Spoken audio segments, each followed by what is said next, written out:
Good morning, Kuhner country. Okay, I'll be brutally honest with you, like I'm in the confessional.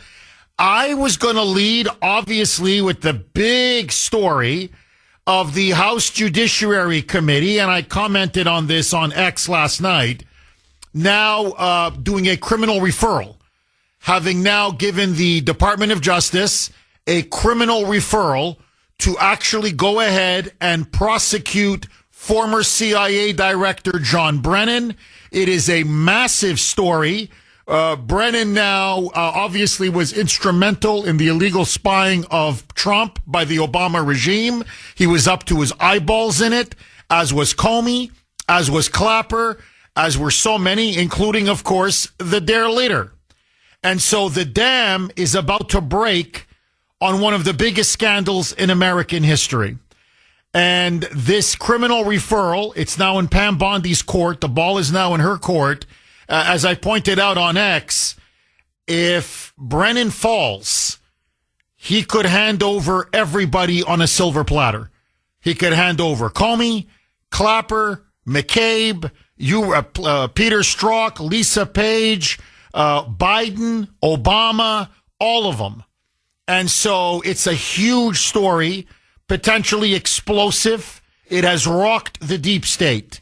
However, and I will talk about it, I promise, because it's such an important story.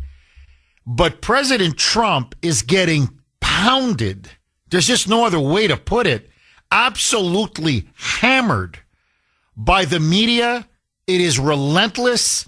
It doesn't matter whether it's "This is CNN" or MS Left BC, or the nightly news on CBS or ABC or NBC or the New York Times or the Globe, the Boston Globe or the Washington Post. It's just blow after blow after blow.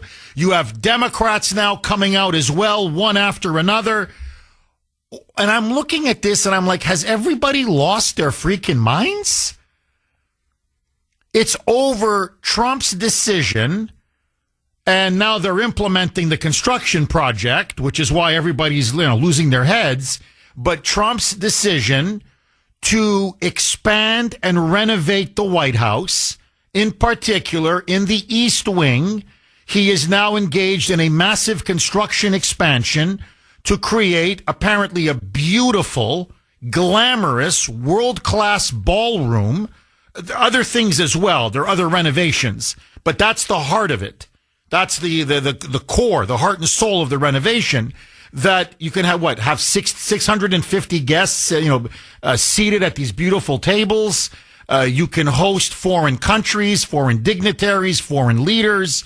You can throw, apparently beautiful diplomatic gatherings. In other words, Trump is saying we are the great superpower of the world. We should have ballrooms at the presidential residence, the White House, that you see in France, in Britain, in Germany, in Japan, in Russia, in China, in Australia. I mean, in countries all over the world. He's like, I'm sorry, this is pathetic. We should have something that's a little bit more appropriate and akin to our stature as a great power and a great people.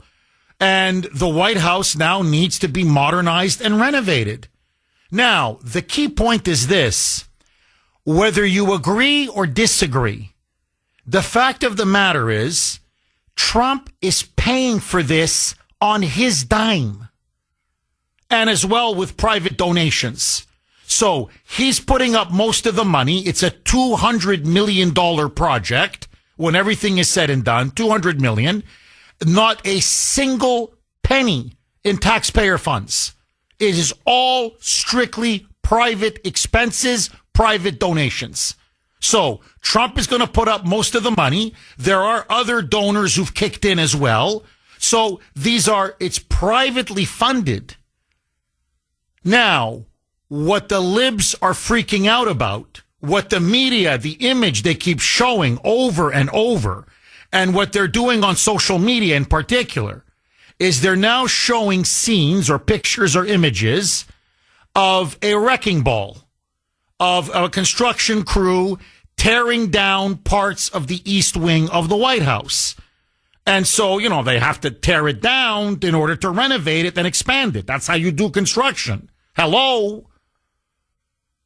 The left is now saying the sheer fact that he's got construction crews, that rooms are being smashed, that a wrecking ball is being used, that parts of the White House are being torn down, literally physically torn down, is defiling, in their words, sacred ground.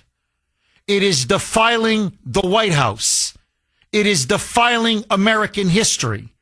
It is defiling the American people. In fact, Hillary Clinton has gone on almost a personal jihad, going on social media, showing the image of the construction crews now beginning work, and of course the wrecking ball and the bulldozers and parts of the White House torn up, and you know how it is, stuff coming down and stuff being demolished, and saying it's not his house, it's your house. And then going on about how Trump is defiling the White House. This is from the Hildebeest, that Trump is defiling the White House.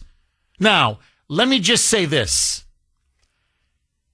He's not the one. If you remember when the Clintons were in the White House, Hillary was first lady, Bubba was obviously president. When they left the White House at the end of their second term, she's the one who took over $28,000 in White House furniture. They took to China. I'm not making this up. Look it up. It was a huge scandal at the time. So they pilfered the White House. They looted the White House. She took $28,000 worth of furniture and china and teacups and vases and plates and whatever they could get their hands on. But by the way, that's theft. That we paid for all of that. They stole it. So she's going to lecture us on defiling the White House, and then I'm sorry, but she opened the door. So she can't. Don't complain, Hildebeest. After what your husband did in the White House, he turned the Oval Office into a freaking bordello. He turned it into a brothel, for God's sake. He was getting serviced by women in the freaking White House. And you're going to tell me that Trump is defiling the White House? And by the way, the same Clintons who pimped out the Lincoln bedroom to the highest donor. Hell, you want this bedroom? That costs you $50,000. You want that bedroom? That costs you $100,000. You want this bedroom? That costs you $500,000 for a night. And you're going to lecture Trump on defiling the White House because he wants to build a beautiful, glamorous ballroom? Listen now to Joe Scarborough. Here it is. This is just a taste of how the left is lashing Trump. I mean, just hammering him on, God forbid, his decision to make the White House more beautiful, renovated, modern, glamorous, a beautiful White House for a beautiful country. Roll cut 6A, Mike. In front of the facade of the White House, it is not being obliterated as Donald Trump, who promised that he was not going to take a wrecking ball to the existing structure, has taken a wrecking ball to existing structure. I got to say, Mick, it really is. It is hard to watch that, and it's hard to believe that any president could destroy the White House and take a wrecking ball to an existing structure so historic. That is what's happening. It'd be one thing if you were building on or you were doing things inside, but to take literally a wrecking ball to the White House, it's grotesque. It's grotesque. Oh my God, he's attacking history itself. He's literally taking a wrecking ball. He's physically destroying the White House. He's a dictator. He's crazy. He's insane. Look what he's doing. He's a king. Again with the BS. By the way, you're going to lecture us, you, the media, you, Joe Scarborough, you, the Democrats, you, the liberals, on attacking, quote unquote, this is history. Really? After how many years now you've been on a cultural jihad to destroy our history? Tear down our statues? The George Washington statue, tear it down. Thomas Jefferson statue, tear it down. Theodore Roosevelt statue, tear it down. Christopher Columbus, for God's sake, one of the greatest men ever, tear down that statue. And they tore down the statues at the White House, not just around the country, at the White House.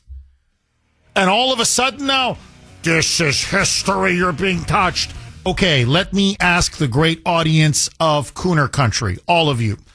Is Trump defiling sacred ground by building a lavish, brand new, it will be a considerable expansion to the East Wing, just an absolutely gorgeous, apparently beautiful ballroom. It is going to be very big. It will seat about 650 guests.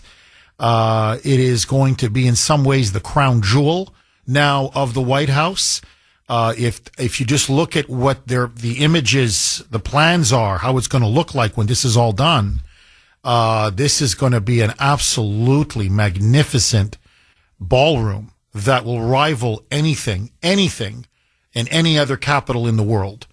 And so the left is saying he's taking a wrecking ball, that he's destroying the physical structure of the White House, that, yes, it's one thing to do renovations on the inside, but to smash parts of the East Wing, as you see construction crews now working, literally taking a wrecking ball, and then building this ballroom, that this is an attack on the People's House, this is an attack on the history of the White House, and this is really now an act of a dictator who is defiling the most sacred ground in the United States. This is now the argument that they're making. They're claiming now this is a massive scandal. This is almost 24/7 around the clock. When I say the left is going berserk, there's no other way to put it. They're losing their minds. 617-266-6868. Do you agree with Trump privately funded? Remember, there's no taxpayer money involved in this. He's putting up most of his money. Most of the money is being put up by him, forgive me. And there are other private donors as well. It's all privately funded. So it's not costing the taxpayers a dime, a penny, a shekel, a ruble, nothing. I think it'll be a beautiful addition and expansion to the White House, a much needed renovation and modernization. But that's me. I want to hear from you. 617-266-6868 is the number. Okay. I don't know if it's a link to a Washington Post piece or a New York Times piece. So it's either the New York Times or the Washington Post. So it's one of the two, okay? This is what Hillary Clinton, I mentioned it in my opening monologue, but this is now a coordinated assault on Trump. She she put up pictures of the demolition crew that is now tearing apart parts of the East Wing of the White House. And she linked to a story where, here's just the headline: White House begins demolishing East Wing facade to build Trump's ballroom. And then she writes just on top of the story, it's not his house, it's your house. And he's destroying it. And that set off, social media is on a rampage. The media can't stop talking about it. The Democrats are lining up now one after another, everybody outdoing each other, how outrageous this is, how un-American this is, how insulting this is, how dictatorial this is, how anti-American even they say it is. And so agree, disagree. Listen now to President Trump defending himself as the media now attacks and attacks and attacks. Roll cut 6, Mike.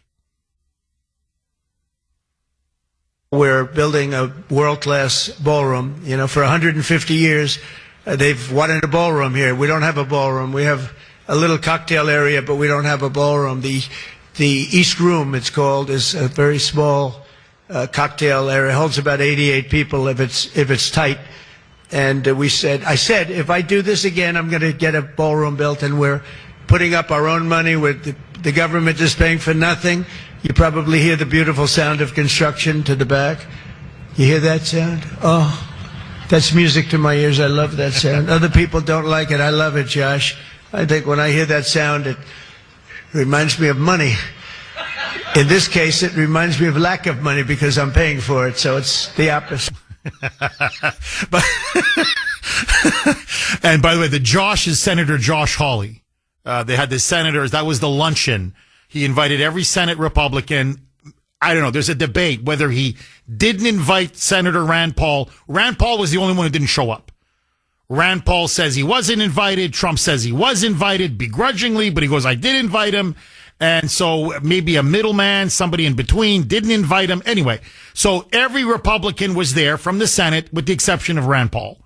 And all they kept asking him about was the government shutdown and this ballroom.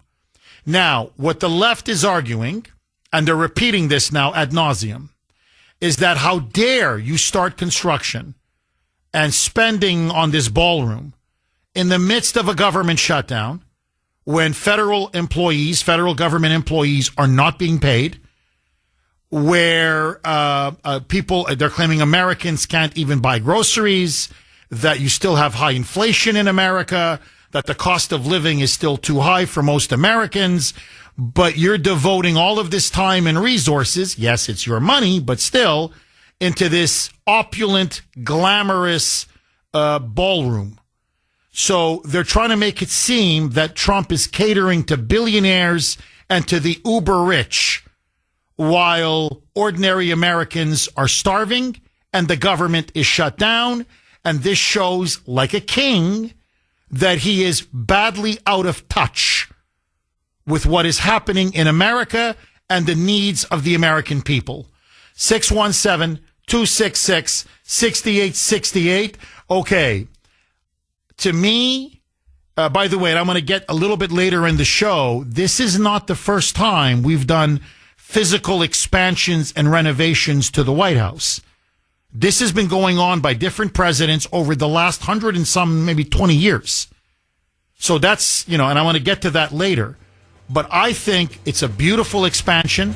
Jeff Kuhner, Boston's Bulldozer, 617-266-6868 is the number. You can text the Kuhner Man, 70470. And of course, you can always reach out to me on Messenger. This is a beauty by Mark. And then after this, I want to go to the phone lines. Jeff, did you see what Hillary Clinton posted on X about Trump's White House renovations? Saying, and I quote, "This is not his house, it's your house," end quote. Well, Hillary, did you say that to your hubby Slick Willie when he was playing hide the salami with Monica Lewinsky in the Oval Office? I like that, hide the salami. This is what I mean about these idiots, Jeff. They speak before they think, and they just make it too easy.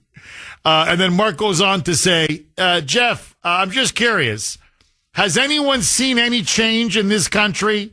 After we removed all the statues and changed the name of syrup and rice and military bases and sports teams' names? Yeah, me neither. Donald J. Trump, please bring them all back, starting with all the Abraham Lincoln statues and the Washington Redskins. Thank you for your attention to this matter. Bring all the statues back. I'm with you. It's Redskins is the Washington Commanders now. That's a private football team, so he can't do that. But they should restore the Redskins name, obviously. And, the stuff they did to syrup and rice and I mean, it's honestly, and by the way, has the country gotten better? Has the country been improved? No. So, but you see, then the left doesn't mind waging war on history. They just don't like it if Trump is actually going to make the White House more beautiful, more modern, and more glamorous. Agree, disagree? Eric in Plymouth. You're going to kick us off, Eric? Thanks for holding and welcome. Good morning, Jeff. Hi, Eric. This is subterfuge again. Antifa supporters, they had no problem with the city's BLM and changing names, virus, vaccine, and a girl to a boy to a girl, men pregnant, okay? And the Forefathers Monument, okay? Plymouth, Massachusetts. Whoa! That is beautiful and emblematic of America, okay? Where's Antifa in the supporters of Hildebeest and Barack and all the other merry minions, and okay, and also a burglar, okay, taking documents out of the White House. You remember that guy, Sandy Berger, right, Jeff? You can go on and on and on, changing definitions, and it's so absurd. Well, Eric, I think you really put your finger on it. Look, these are the very same people, literally the same people, who said our history is ugly and evil and racist and homophobic and genocidal and nativist and Islamophobic and blah, blah, blah, blah, blah, blah. So literally tear everything down, rename military bases, destroy every possible statue, tear them down, every public square, every park, every campus, on the White House. So as I said in my opening monologue, George Washington, take him down. Theodore Roosevelt, take him down. Abraham Lincoln, take him down. Thomas Jefferson, take him down. Christopher Columbus, take him down. It doesn't matter. I mean, Ulysses S. Grant, for God's sake, and Lincoln, they freed the slaves. Take them down.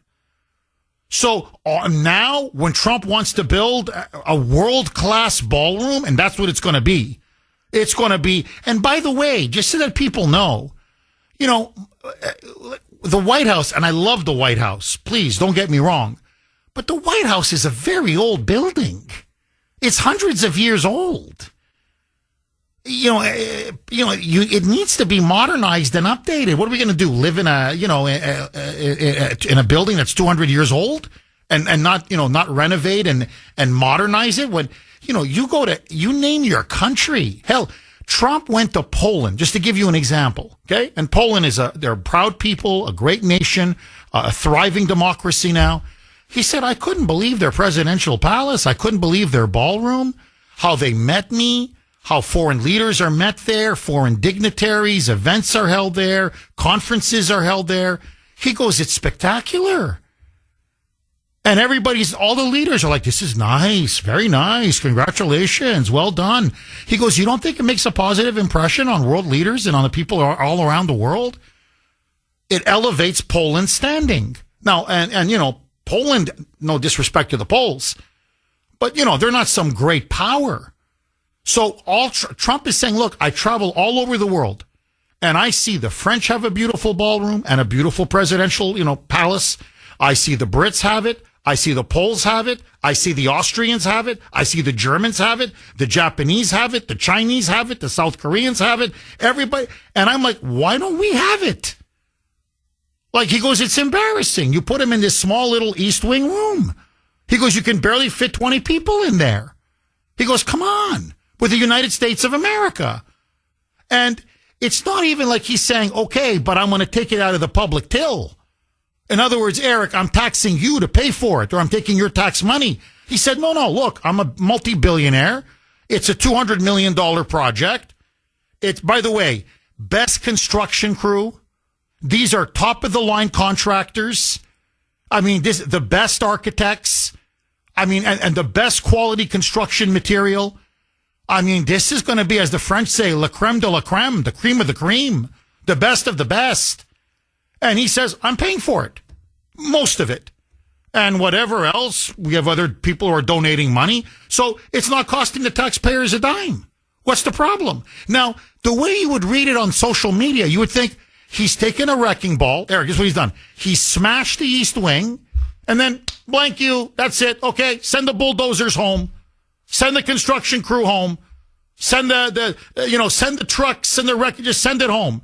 So there's going to be the White House smashed up and demolished. The East Wing, with the roof caving in. And the debris and everything, just, and all the stuff on the material on the floor. And he's just going to leave it like that. Well, have you ever been to a construction site? They come in, yes, they break things up, and then they renovate. That's what you do in a construction job. Like, hello, this thing will be over in a couple of weeks. He's got them working around the clock. So, again, I'm like, what's the problem? It's not your house. It's the people's house. Yes. And he's going to leave it to us much bigger, much better, much more modern, and frankly, much more elegant and classy than when he inherited it. Well, it's a big project. No, I know. It's not a 2-year project. I'm for a fact here, Sandy. But what I'm saying is it's going to be done, and it's going to be done well. And it's out of his pocket. Really, honestly, we should be saying thank you. What other president? Now, I'll get into the other projects they've done to the White House over the last century. But that was all taxpayer money. It was good. It was a good expansion and renovation. I think I agree with practically, I'll give you the list, and it's going to shock you. You're going to say, I didn't know that. Oh, I didn't know that. I didn't know that. And in the end, you go, no, it was a good move. But it was all taxpayer money. It's out of his pocket. It should be, honestly, thank you. What other president has paid out of his pocket to make our White House bigger, better, and more beautiful? Again, and this is the thanks he gets. Basically, I come to your house and I improve your home. I renovate your home. I expand your home. I make your home look like an absolute palace on my dime. And you call me a dictator. I'm like, what? No, you're the bad guy. You're defiling sacred ground. Trump under siege. Why?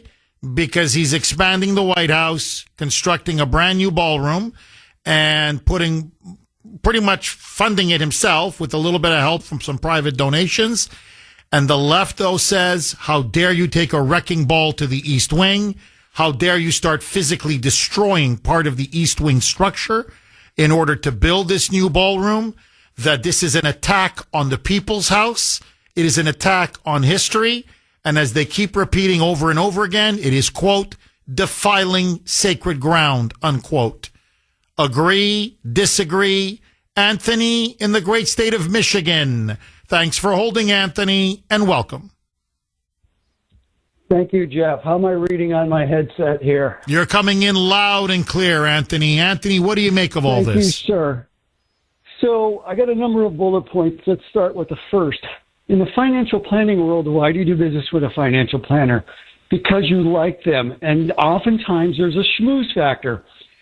Who's really ticked off about this? The State Department, because he's nuked them and he's doing all international stuff and he's stopping wars. And part of that was getting rid of USAID money. Again, he's sending out a message. We're going to build things again. And that's going to be like nuclear power plants, AI, etc. Jeff, this is one of the coup de graces. He's promoting safe cities, and he did it first to D.C. D.C.'s cleaned up. D.C. used to look like Somerville in the 1980s, Jeff. So now you can have a ball there. He's building a big and beautiful White House. And guess what, Jeff? When he has balls there, guess who's not going to be invited? The likes of Joe Scarborough. This is brilliant.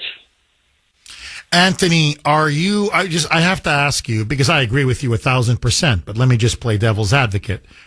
Are you at all bothered that you see construction crews physically dismantling parts of the White House, destroying parts of, it's a construction site, smashing it, taking parts of the East Wing completely apart, seeing a gaping hole in part of the White House structure.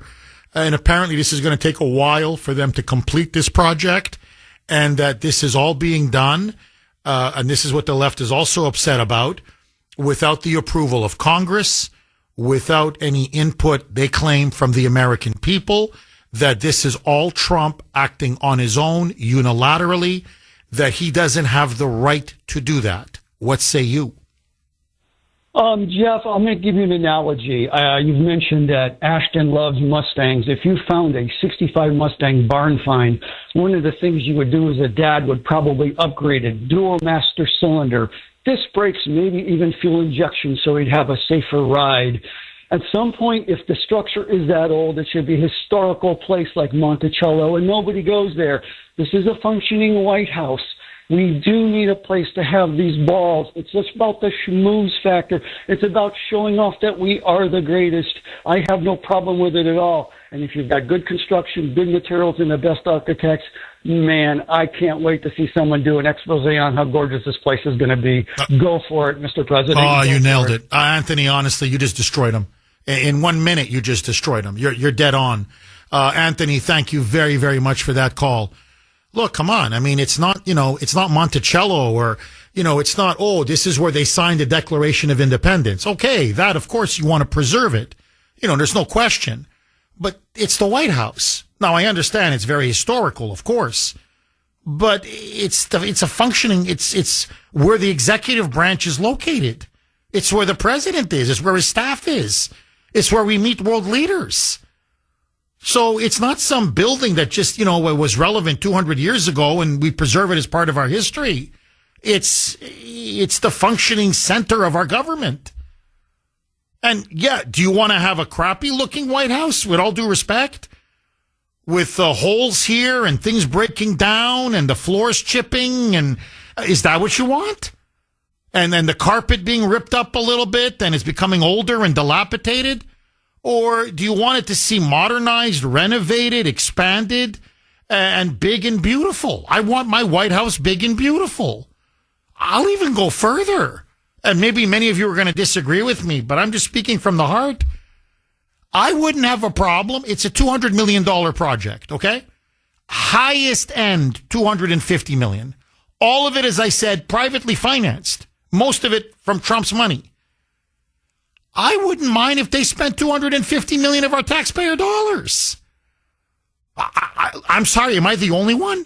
I want a beautiful White House. That's all it's going to cost is $250 million? That is a great deal.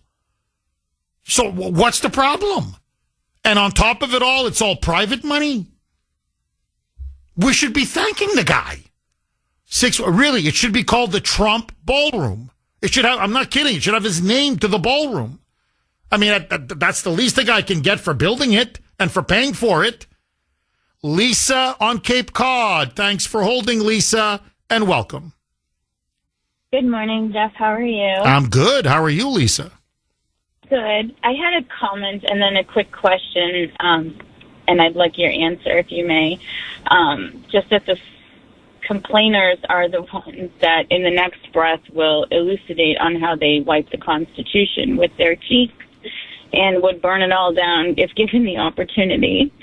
That was my comment. And then my question is your insight on the fact that, yes, inflation on every level is making just everyday life becoming more and more cost prohibitive. So what insight does the president and or the administration have on that aspect, rather than let's all get up in arms over an eyesore for a couple of weeks and then it's going to be something gorgeous? And I'll take your answer off the air. Thank you so much. Thank you, Lisa. Very good question. Very good question. Very good call. By the way, just as an aside, these are the same liberals and Democrats, and I promise I'll answer your question, Lisa. So, remember what Michelle Obama said when she was president? First lady. That was a slip. She really was president. But she said, it was intolerable. Being first lady was intolerable. She said it. She wrote it. She went on about it afterwards, to this day. Well, what was so intolerable being first lady? Was it all the staff? Was it having your own personal chef? Was it all the travel? Was it all the front page spreads for Vanity Fair and all these other Cosmopolitan and all these glitzy magazines? No, according to her, she said, I woke up every morning reminded that this house was built by slaves. So she felt victimized every day, I swear to you, because hundreds of years ago, the White House was built by slaves. And so she felt the pain of slavery and her own personal pain and oppression. Every day, every day, every day, every day. It was like, I'm not kidding, it was torture for her to live in that house. Because down in the halls, she heard the cries of slaves. The whips, the chains. It was just, now, you didn't notice it when she was, partying it up with Jay-Z and P. Diddy and Elton John, and they had parties every week at the White House. Every week. I'm not kidding. It would go on till 2, 3 in the morning. She was boogieing and rocking that dance floor. So, no, I didn't see the pain then, or when she was stuffing her face, or when she was doing photo shoots, or when she was traveling around the world on our dime, by the way. I didn't see the pain, but she says deep down there was the pain. Now, by the way, the British burned down the White House. Everybody forgets this. The War of 1812. It's one of the most important wars in our history. Like we just like it didn't, like it didn't happen. Britain, it literally invaded the United States, took over a lot of our territory, marched on the White House, and burned the whole freaking thing down. It was then rebuilt with free labor, not slave labor. So the White House was reconstructed after the British burned it down. Then after the Civil War, they added more reconstruction. So the White House was not built by the original, initial one, yes, but not the one after the War of 1812. It was 1814 when they burned it to the ground. It wasn't rebuilt by slave labor. Now, furthermore, and I'm going to get to your question, I promise, Lisa. Okay, so on top of that, this is, they're going on about, oh my God, how dare you do this to the structure of the White House? Okay. Where was this outrage? And I want to give a hat tip to 603. Okay, 603 texted in. 603, you're a genius. You're completely right. This is what 603 writes, and everything he says is factually accurate. Or she. 603 is factually accurate. Jeff, where was all this outrage when taxpayer dollars paid for? Now, please listen to this. Theodore Roosevelt's West Wing.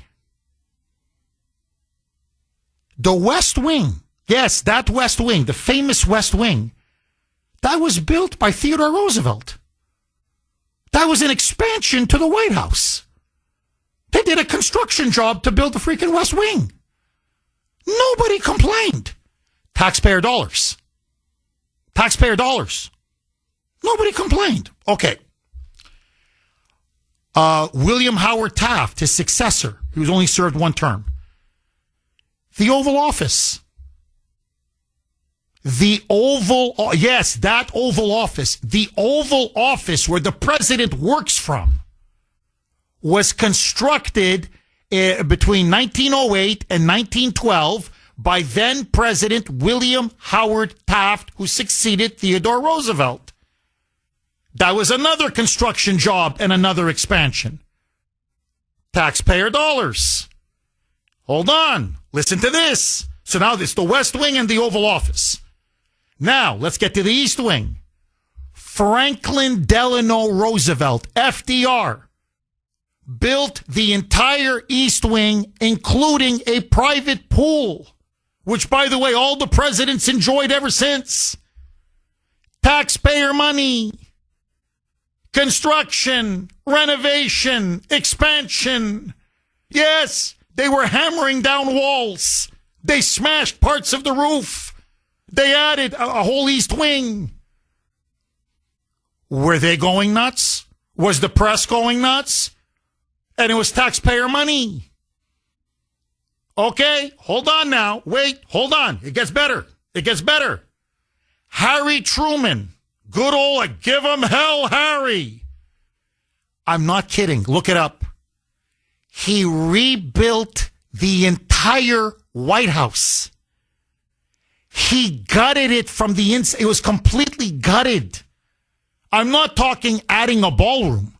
I'm not talking smash part of the East Wing, knock it down, and then rebuild. I mean, add a big piece of chunk, a ballroom to it. No. The whole White House, from the inside and out, smash, break, take down, rebuild the whole thing, including a bowling alley. Everybody said it was Nixon with the bowling alley. No, Nixon added a lane. The actual original bowling alley was Harry Truman. Okay, I mentioned Nixon. He added a bowling alley lane. It was a big deal at the time. People were like, wow, is it going to look good? How nice is it? Oh, it's so modern. Nixon was like, I like to bowl. I need to relax. People like to come from abroad, overseas leaders. They like bowling. We bowl together. We talk, diplomacy. Nobody cared. Last one. The dear litter, Barack Hussein Obama, when he added a basketball court. And it wasn't a little dinky basketball court. It was a big mother basketball court. And yep, there was substantial renovation. Yep, they had to smash things down. They banged up that structure of the White House. Did the media complain? By the way, taxpayer funded. We paid for that. You and I paid for that so he can play basketball. Nobody else is playing basketball. Trump's not playing basketball. Joey certainly didn't play basketball. That was all for the dear leader and his friends. Who do you think paid for that? We did.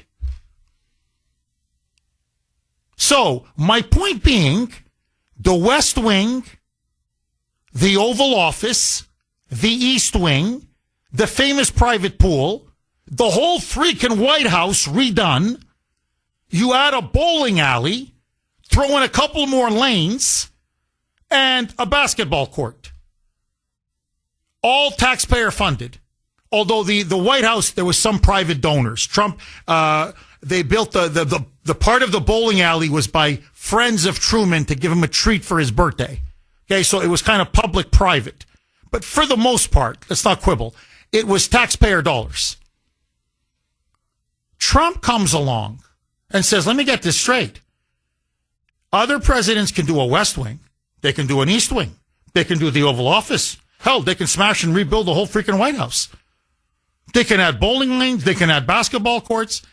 I want to add a big, beautiful, gorgeous ballroom that's going to look like literally like the Taj Mahal with the best marble, the best building materials on the face of the planet, with the best architects out of my pocket. And I'm the bad guy? I'm the one defiling sacred ground? I'm the guy, quote unquote, attacking history? The West Wing, Theodore Roosevelt made history. The West Wing is infamous. It's part of our history. It's part of the history of the presidency. It's synonymous. West Wing president, West Wing president. The Oval Office president. The East Wing. I could go on and on. Now, Lisa, you put your finger on it. What Trump is doing now to bring down inflation, and this is why the libs are panicking, because they know they can't play this affordability card much longer. Gas is now, for the first time nationally, I'm not saying in everywhere, but nationally, gas now has gone under $3 a gallon. You're starting to feel relief at the pump. It's going to continue to go down. Trump wants to drive it all the way down to $2 a gallon. When you have gas at $2 a gallon, because everything relies on trucking, shipping, getting groceries to the market, getting goods to the retail stores. when gas and fuel goes down, everything else goes down. It just does. Now, inflation is already, compare it at the height of Biden. It was 15%, 18%, 20%, 23%. Inflation now is consistently at about 2%. So he's gotten inflation down considerably. And now, as he keeps driving the cost of fuel lower and lower and lower, that's going to drive prices down even more. The other thing that he's doing, and this is why he keeps saying this argument over and over again, is he's brought in now an incredible amount of foreign investment. We're talking about maybe now $21 trillion. I'm talking AI, high tech, you name it, car manufacturing, auto plants. Everything is now being resourced to the United States. This is not just going to lead to an explosion of jobs, which is good, obviously, but it's leading to higher incomes. So what you're going to have is you're going to have much lower unemployment, much higher wages, and fuel going down. Combined, that's going to lead to much lower prices, much lower inflation, much higher take-home pay. So we're never going to go back to what prices used to be. It's very hard to have deflation. That never happens. You know, I remember growing up, literally, a can of Coke was 25 cents. I mean, I'm not kidding. Literally, you go to the machine, the vending machine, literally, you put in a quarter and bang, there's your Coke. You're never going to get a quarter for a Coke. Those days, that's the problem with inflation. You never deflate. But what you want then is you want people to have more money. You want to stop inflation. You want to tame inflation, freeze inflation, get it down to zero or as close as you can to zero, and then put more money in people's pocket. And so they have more money, more spending power, and then what seemed expensive before doesn't seem as expensive now because you're making more money. And the tax cuts are going to start kicking in as well. So you get even more take-home pay. So what Trump is saying is it's all starting to come together.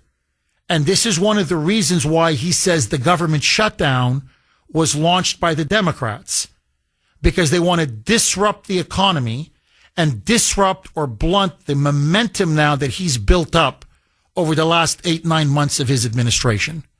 So I hope that answers your question. But that's his plan to tackle inflation and really get America booming again. And it's multifaceted. But, to make a long story short, lower gas, lower fuel, higher wages, more jobs, and tens of trillions of dollars in investment. And that will break the back of inflation, and it will rebuild the middle and working class and give us a beautiful ballroom in the process. Larry in Arkansas. Thanks for holding, Larry, and welcome. Good morning, Jeff. I understand there's a rumor that they're going to rename the head table. Well, I mean, nobody respected the Oval Office more than Bill, Larry. Especially that desk, that Oval Office desk. Boy, that was sacred. You want to talk about sacred ground, Larry? That was sacred stuff. It's funny because you just can't fathom being so angry that you don't think what you're going to say is going to come back and bite you in the butt. And I don't think it was anyone famous. Just some guy pointed out. He says, we know what your husband did. You should probably sit this one out. It's just so simple. But would you consider this like a metaphor for what he's doing to the deep state? Larry. Okay, Larry, can you hang on? I'm up against the break. I love it. Is this the ballroom? Okay, Larry, hang on. We're coming right back to you, Larry in Arkansas. But first, actually, it's 7:20 now. So I always say 7:20-ish. Wednesday, you know what that means. Truth or troll. Take it away, a Mike. And now, America's favorite game show, where you get to decide on the Kuhner Report. This is Truth or Troll. Today's Truth or Troll comes from President Trump speaking at the White House Rose Garden lunch yesterday when he had some thoughts he had to get off his chest regarding former Speaker of the House Newt Gingrich's presidential power rankings. Somebody went up there, they say, you're the third best president in the United States. This was on television, third best. And they said, who are the first two? George Washington and Abraham Lincoln. And I got extremely angry at this man. You know, you can't. It's going to be tough to beat, Mr. Senator. It's going to be, John. It's going to be very tough to beat Washington and Lincoln, but we're going to give it a try, right? Hey, they didn't put out 8 wars, 9 coming. All right, we put out 8 wars, and the 9th is coming. Believe it or not. So I think this is an interesting one. Do you think he's being serious here, or is he just trolling? Because a part of me thinks he is kind of PO'd about this. I got to tell you, Mike, honestly, you read my mind. You really read my mind. I'm like, this is, I think, maybe the best, or the most competitive truth or troll, I guess is the way I would phrase it. You could really go either way on this. Because you could, Newt Gingrich says he's... to me, if someone says, wow, you're the third greatest president we've ever had. Well, who are the first two? Well, Washington, the father of our country. And 2, well, Lincoln, the man who kept the Union and won the Civil War. I'm like, well, that's damn good. I'd be like, yeah, that's a compliment. And he's like, yeah, I'm watching this and I'm teed off. Why am I not number one?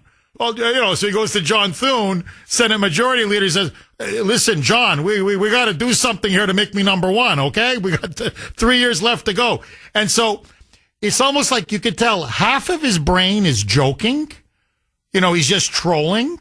Because obviously to be, even considered among, Washington and Lincoln, and these are world historical figures.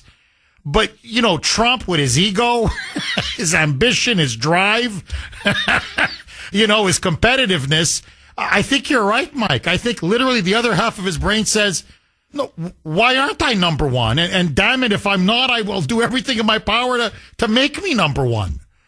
So, it could be truth. It really could be truth, or it could be troll. It's like half of his brain is truth and half of his brain is troll.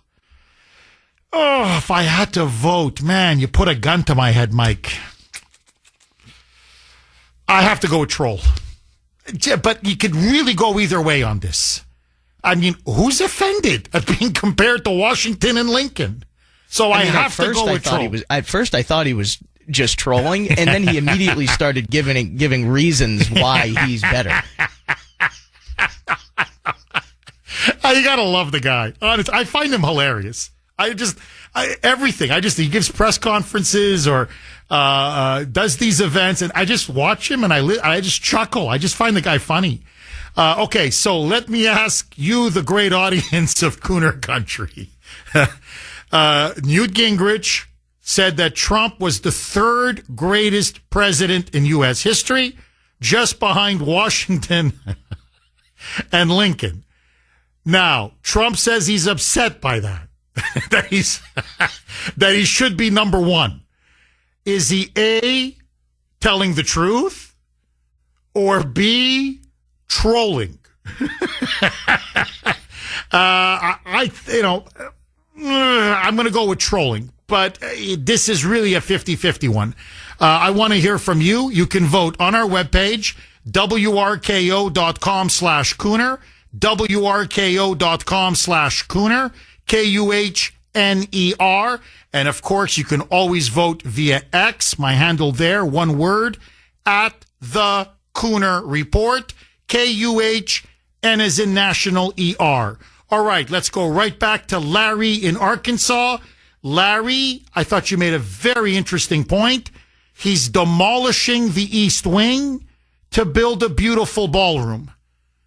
Is this an analogy to what he's doing with the deep state? And I would answer that question by saying yes. I think that's a very, very good point. Larry, please pick up where you left off. Another thing, he's going to be probably the number one president in history to spend the most of his own money, and they still hate him for it. Larry, has it gotten to the point where really, if he was for motherhood and apple pie, they're against it? Like, is it really gotten to the point, no matter what he does, they oppose? It's just now, it's blind hatred. It really is derangement. It's Trump derangement syndrome. Have to be, sir, that that's all they can come up with. He's spending his own money on a project, and they have to find something to rage about. Larry, do you think that this quote-unquote scandal, is it going to have any legs? Will this damage Trump at all? Or do you think the American people are going to laugh at these Democrats and the media? Overall, it's not going to affect him at all. You know, they were all predicting that this government shutdown was going to be hung around him like a millstone. And it actually showed that 2019, he was dropping in popularity or, approval during that shutdown. He's steadily climbing in approval in this one. So everything they're doing is not working. Larry, you are 1,000% correct. 617-266-6868 is the number. Okay, is Trump defiling? Is he violating sacred ground? That's what the left and the media, they're not just saying it. They're yelling it. They're screaming it. They're screeching it. Construction now has begun on a massive new expansion project at the White House, literally at the east wing of the White House. So they have construction crews now have taken a wrecking ball, and they have demolished a good part of the east wing in order to eventually build a beautiful, glamorous, really world-class ballroom. Other things as well, but the centerpiece is the ballroom, which many say is going to rival anything in the world. Trump says, you got to watch, you got to wait. He says, trust me, you will not be disappointed. This has been put together by the finest architects using the finest building materials with the best construction contractors and workers. And it will be a substantial upgrade and renovation and improvement to the White House overall. Listen now to Joe and Mika Scarborough on MS Left BC. First, they went ballistic that he's actually taking a physical wrecking ball to the White House. They're saying it's an attack on history, an attack on our house. It's grotesque. It's repulsive. And now they're going on about how he thinks it's his house because he's a dictator. Roll cut 6B, a mic. You're destroying like one of the most historic structures on the planet. Yeah, and the cost. And are we saying that whoever we elect president has the right to destroy, just tear things up, tear it to the ground, turn it into something else? Kind of crazy. I don't think it's not your home that you purchased in Jersey. No, it's not yours. You rent it from the American people for 4 years. Yeah. Well, he's just going to destroy it. That's what he's doing. He's just taking a wrecking ball and he just says, just destroy it, level it, just level the whole damn thing. These people are insane. And again, so no, West Wing, no good. Under Theodore Roosevelt? No. Oval Office under William Howard Taft? No good? No. How about the East Wing under FDR? No. No good? How about when Truman literally rebuilt the whole freaking thing? Gutted it from the inside and a brand new bowling alley? No. No. How about when the dear leader added that little nice basketball court? They came in with some pretty heavy construction crews. They smashed up a lot of things to get that thing built. And by the way, a lot of you are pointing out, Jeff, don't forget the Lincoln bedroom. Abraham Lincoln had the Lincoln bedroom added to the White House. That's very true. And just quickly, most of you at least have probably heard of the book. David McCullough, a popular historian. His stuff is, I think he's a liberal politically, but his stuff is quite good. And he's a very good writer. He wrote a Pulitzer Prize winning biography of Harry Truman. It's actually very well written. There's a whole section in the biography that McCullough devotes to Truman's grand project to, I'm talking, completely rebuild and renovate the entire White House. There were construction crews around the clock. Things were being smashed, destroyed, walls coming down. You wouldn't believe it. Universal praise. McCullough praises him. The libs praise Truman. The media praise Truman. So, you see, when every other president does it on the taxpayer's dime, it's great. It's wonderful. When Trump does it, fascismo, as the Italians would say. It's fascism. It's fascism. 617-266-6868. Okay, very, very quickly. This is from Eric on Messenger, and I think he really hit the nail on the head. Jeff, the ballroom shows progress for America, that our progress is continuing. The left wants the destruction of America, and Trump is showing the world that we are growing bigger and better without the Democrats. America is back, and it's greater than yesterday.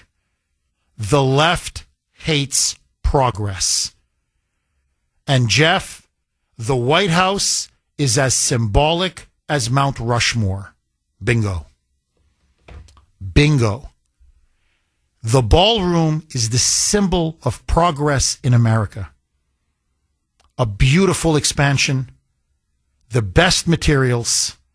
We're going to have the finest ballroom, the finest place to meet foreign leaders and throw wonderful parties and hold events. It will be unrivaled in the world with the finest construction material. And it will show this is Trump's America. America is back. Progress is on the march. And we are bigger, better, and more beautiful than ever. We are great again. A great White House for a great country. And he's done it all without the help of a single Democrat or a single liberal or a single leftist. Mel in New York. Thanks for holding, Mel, and welcome. Yes. Good morning, Jeff. Good morning, Mel. What do you make of all this, my friend? Let me get you off the speaker. I was holding a horse there a second ago. All right, let me get you off the speaker. Well, yeah, as I was saying to Sandy, if there was a Democrat in office and President Trump wanted to spend his money to renovate that ballroom, they'd jump all over that. They'd be all over that like a bum on a sandwich. But the thing about it, when they're spending other people's money, they don't care. But they've had every opportunity. Well, look at Obama. I'm about 5'4", and I think he's not too taller than me. So they say, he's probably about 5'7" or something like that. He's not that very tall, from what I understand. I would like to go one-on-one with him on the basketball court. I think I'd smoke him. He ain't all that. It's just, but they're so hypocritical. I just can't. I don't. Do they listen to what they say and how they act and what they say? I don't know. They are their own worst enemy when it comes to criticizing other people. They ought to start with themselves, and maybe they get it, but obviously they don't, and they can't. They'll never get it. But you were talking about the price of fuel, what President Trump doing. I also understand he's going to get the Keystone XL pipeline back rolling with who's that up there in Canada? What's the president? What's his name? Carney, Prime Minister Carney. Yeah, Carnage. Yeah, Prime Minister Carnage. right. So he gets that rolling. Of course, we'll see the fuel prices come down, but diesel fuel, like you were saying, is really key. But the thing about it, Jeff, have you ever noticed a can of Campbell soup, who is what the heck's her name? I was just talking about. She owns racehorses too. She comes around here in the summertime. But anyway, yes, the size of what you pay for, you pay more and get less. And as far as reduction of inflation, you may, like you say, you get the fuel prices down, but you got to watch it too, because they get very sneaky. industrial or whatever, who manufacture what we buy in the stores, especially food products.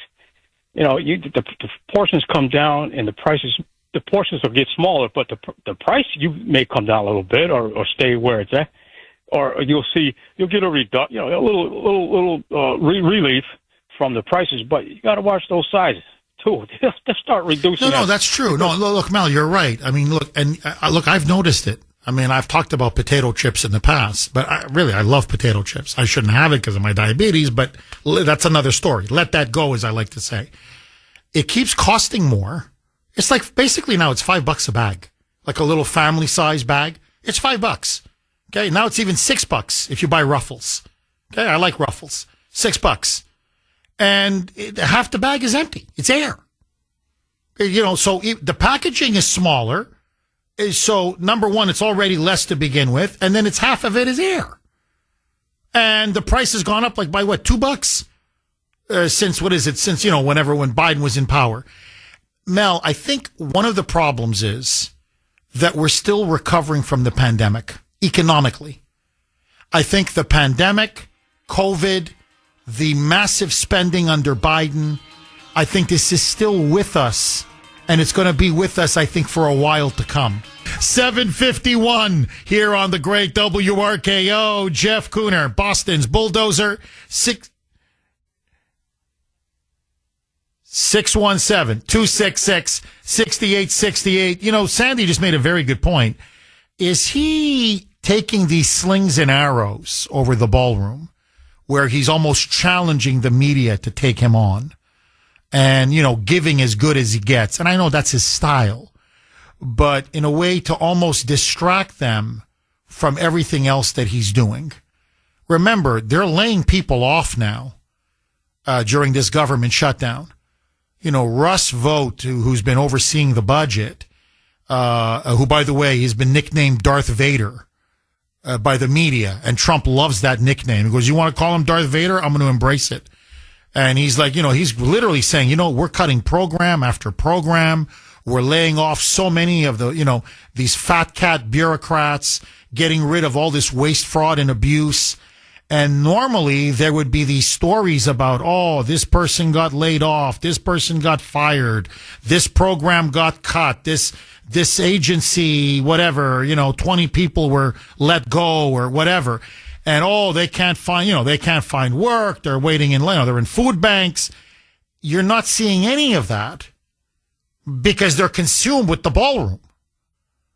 And Trump is just standing there and he's just taking blow after blow and giving it back. And the more he hits them, the more they want to attack him. Let me just play the cut again. This is Trump in the Rose Garden, taking a lot of fire about the ballroom. And he's saying, look, construction has begun. We're demolishing the East Wing, but of course we're going to renovate it. We're going to rebuild it with a big, beautiful ballroom. It's going to be massive. It's going to seat about 650 guests. It's going to be one of the most spectacular ballrooms in the world. Listen to Trump. And Trump says, and by the way, I'm paying for it. This is out of my pocket, not the taxpayers. Roll cut 6, Mike. We're building a world-class ballroom. For 150 years, they've wanted a ballroom here. We don't have a ballroom. We have a little cocktail area, but we don't have a ballroom. The East Room, it's called, is a very small cocktail area. It holds about 88 people if it's tight. And I said, if I do this again, I'm going to get a ballroom built, and we're putting up our own money. With the government is paying for nothing. You probably hear the beautiful sound of construction to the back. You hear that sound? Oh, that's music to my ears. I love that sound. Other people don't like it. I love it, Josh. I think when I hear that sound, it reminds me of money. In this case, it reminds me of lack of money because I'm paying for it. So it's the opposite. And again, Josh, as he's looking and talking to Senator Josh Hawley. Now, I want to play one other cut. And I want to get all of your feedback on this. I'd love for you to weigh in, all of you. Trump's making another argument, and it's not just about the ballroom. Trump has said this. He said it in his first term, but the poor guy was under siege. He was an agent of Russia. They kept impeaching him. He had Robert Mueller and the special counsel breathing down his neck. I mean, he was getting hit from all sides. So he said, look, I wanted to do these projects. I just couldn't. I physically just couldn't. Now I got a second term. I've put my enemies on the defensive. I've got the right personnel in the right positions now. So I'm not as distracted and on the ropes as I was during most of my second term playing defense. And the point that he makes is, he goes, the White House needs to be upgraded. He goes, and I'm not just talking about building a big, beautiful ballroom. He says, for example, he talked about the Rose Garden, which is, beautiful. Don't get me wrong. But he says, Washington, if you know the weather there, it's almost like a swamp. It's subtropical. It rains like crazy. The ground gets very wet. He says, you have no idea how many times we throw events at the White House, and women in particular will complain because they're wearing beautiful dresses. They have high heels on, and their heels literally are sinking in the grass. And it even gets muddy. And they'll take out their shoe and say, look at the mud on my shoe. Look at this. Is this appropriate for the greatest power in the world? This is the seat of the president of the United States. And you're throwing a diplomatic function or whatever, a bill signing event or whatever it may be. And, our shoes are full of mud or our heels are full of mud. And Trump said, that's disgraceful. So what did he do? He built a beautiful patio. In other words, you put some cement. Saying, look, I'm sorry, this should have been upgraded 40, 50 years ago. No, I'm sorry, you can't. You can't just have it the way it was, 100 years ago. You got to keep updating it. And so he wants to renovate much of the White House. And part of it was the Rose Garden, the outside, make it look beautiful, make it look more modern, make it look more user-friendly, if I can use that term. In other words, no, you're not going to be walking in mud. We're going to have some beautiful patios. So, in other words, you not just stick up a tent and everybody huddles underneath the tent if it rains. Listen now to President Trump saying, look, I'm making changes to the White House because the White House is old and outdated.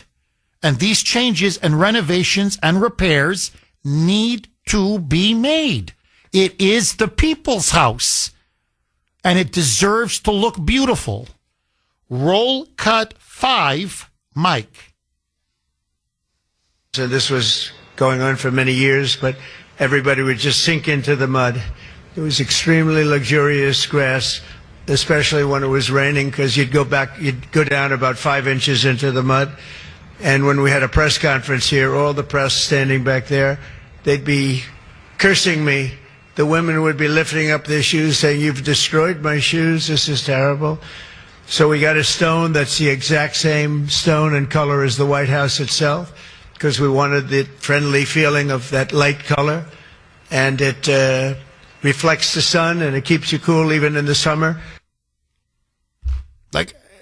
I'm just saying, he's a builder. And he's got an eye for things that are beautiful, what looks good, what doesn't look good. But also quality, class, and he's a patriot. He loves our country. And his thinking is, look, it's the people's house. It should be a beautiful home. And if you're also going to have the commander-in-chief work from there, as he does, and the president's staff, and, have cabinet meetings, etc., and meet world leaders, well, come on. You don't want them coming to some, building that's falling apart and dilapidated and out of date. And he goes, I'm sorry, you've got to, it's the 21st century. We've got to renovate. We've got to upgrade. We've got to improve. I think he's right. To me, it's just common sense. And it's also self-respect as a country. And Trump has a lot of pride. And not just in himself and his family, but in America. And frankly, in the presidency and in the White House. I agree, disagree. Just very quickly, okay? Here's Fetterman. By the way, he's the only Democrat that says, what's the problem? He's the only one. Like, yeah, he's paying for it, and I'm sure it's going to look absolutely beautiful. Like, really, like he's almost like dumbfounded, like looking around the room, like, what is the problem? Roll cut 7, Mike. I mean, I don't have a strong opinion about expanding the ballroom, but I'd like to just point out that currently Trump won't be in office before that's even completed anyway. And I think everything that I've seen, the plans are going to be done in a tasteful and historical kind of a way. I mean, they're not putting in a Dave and Buster's kind of a situation here. So I think upgrading some of these facilities seems pretty normal. I mean, I'm like, yeah, you got to upgrade. Hello. He's not putting in a Dave and Buster's. So, I mean, it's going to be tactful. It's going to be tasteful. It's going to be world class. It's like, and he's paying for it. Well, what's the problem? But no, here's the problem. Now, here's Da Nang Dick. Okay, Mr. Stolen Valor. So here's Senator Richard Blumenthal. I guess he just came back from, what is it now? His 20th tour in Vietnam? Rambo. So here's Rambo. Now he's all the MIAs. All those missing in action. He went there. He rescued them. Now he's back. Here's Da Nang Dick. So here's Rambo. Rambo Richard Blumenthal. Roll cut 7A. Mike. I think this project, the White House, is a gigantic boondoggle. And the really important question is not only the damage that it could do to the architecture of the White House, but also what contributors would have over Trump if they are giving to this project. He's already raised $200 million or possibly more for his PAC. Now he is going to be soliciting money from private contributors for this boondoggle. Boondoggle. By the way, usually when you use the term boondoggle, it's something public. In other words, it's taxpayer money. That's usually when it's a boondoggle. Like whatever, the O'Neill Tunnel. That was a boondoggle. It was over budget. It was years past the due date when the construction was going to be done. And it was, how much of our money was thrown down a rat hole? That's a boondoggle. So the donors are fronting the money. Trump's paying for most of it. Now, and by the way, what influence could they have? Like the money's already been donated. So it means that much to Trump that he's going to sell America out for the ballroom. Let me play 6B again. I agree with you, Sandy.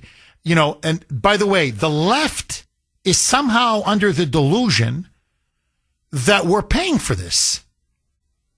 It's not his house. It's not like he's buying a house in New Jersey. Yeah, but he's paying for most of it, or he's got his donors paying for it. So what's the problem? Now, Trump has even said, I'll disclose all the donors. So it'll be full transparency. So you'll know exactly who donated. And what favors can I put? For a lousy ballroom? Like what? You think I'm selling what? So now what do I get out of this? He probably won't even have his name attached to the ballroom. They won't let him. So I'm going to build a ballroom, mostly on my expense, and I get a couple of other wealthy people and others to chip in, and I'm selling the country out how? What do I get out of the ballroom? Like literally, what did I get out of it? Except maybe a footnote, literally a footnote in the history textbooks 100 years from now. Yeah, that beautiful ballroom? Yeah, that was paid for by Donald Trump and his supporters. That was privately funded. That's it. That's what he gets out of it. Listen now to Mika Brzezinski. Roll cut with Scarborough. Roll cut 6B. Mike. You're destroying one of the most historic structures on the planet. Yeah. And the cost. And are we saying that whoever we elect president has the right to destroy, just tear things up, tear it to the ground, turn it into something else? Kind of crazy. Yeah, I don't think it's not your your home that you purchased in Jersey. No, it's not yours. You rent it from the American people for 4 years. Yeah, but he's paying for it. It's not like the American people are paying for it. I'm just saying. 617-266-6868. Lisa in Plymouth. Thanks for holding, Lisa, and welcome. Good morning, Jeff. Good to talk to you. Thanks for the great work that you do for America. Thank you, Lisa. You're welcome. I would just like to let everybody know that this desire of President Trump to build a ballroom goes back to at least the first quarter of 2015. I was looking for candidate to support and went to the First in the Nation Summit up in Nashua, New Hampshire in the first quarter of 2015. Long story short, I chose candidate Trump, or almost candidate Trump at the time, and was invited on a Friday afternoon by then paid staff to go to a brunch at a hotel adjacent to where the time was being held that next morning. So I show up, and this is probably the first Trump event of the pre-campaign. There was about 40 of us that went to this fabulously staffed and catered brunch. And he comes in with his retinue, gets up at the podium, and starts to talk about what he wants to accomplish. And he had 5 or 6 things on his list. And he went over securing the border, securing Social Security, bringing manufacturing back to America, a couple of other things. And then there was some Q&A. And then along in the process, he also said, and I'm going to build a ballroom for this country. I can remember it like it was yesterday. And he got up there and he said, we don't have a ballroom to entertain people. He says, you go to other countries, you see these beautiful ballrooms, they can hold 200 or 300 people. We don't have that. We have a very small area in which to entertain dignitaries and guests of our country. I'm going to build a ballroom for the people of America. So I would say promises made, promises kept yet again. Lisa, really well said. I got to say, really well, very articulate and just very powerfully said. Lisa, all I can do is add, and just to reinforce what you're saying. When I was the assistant national editor at the Washington Times, long story short, I would meet with foreign journalists. They would come to the newsroom. We'd talk about what's happening in their countries. And they would give us information, and this would go on for, once or twice a week. And they'd come in for an hour or two.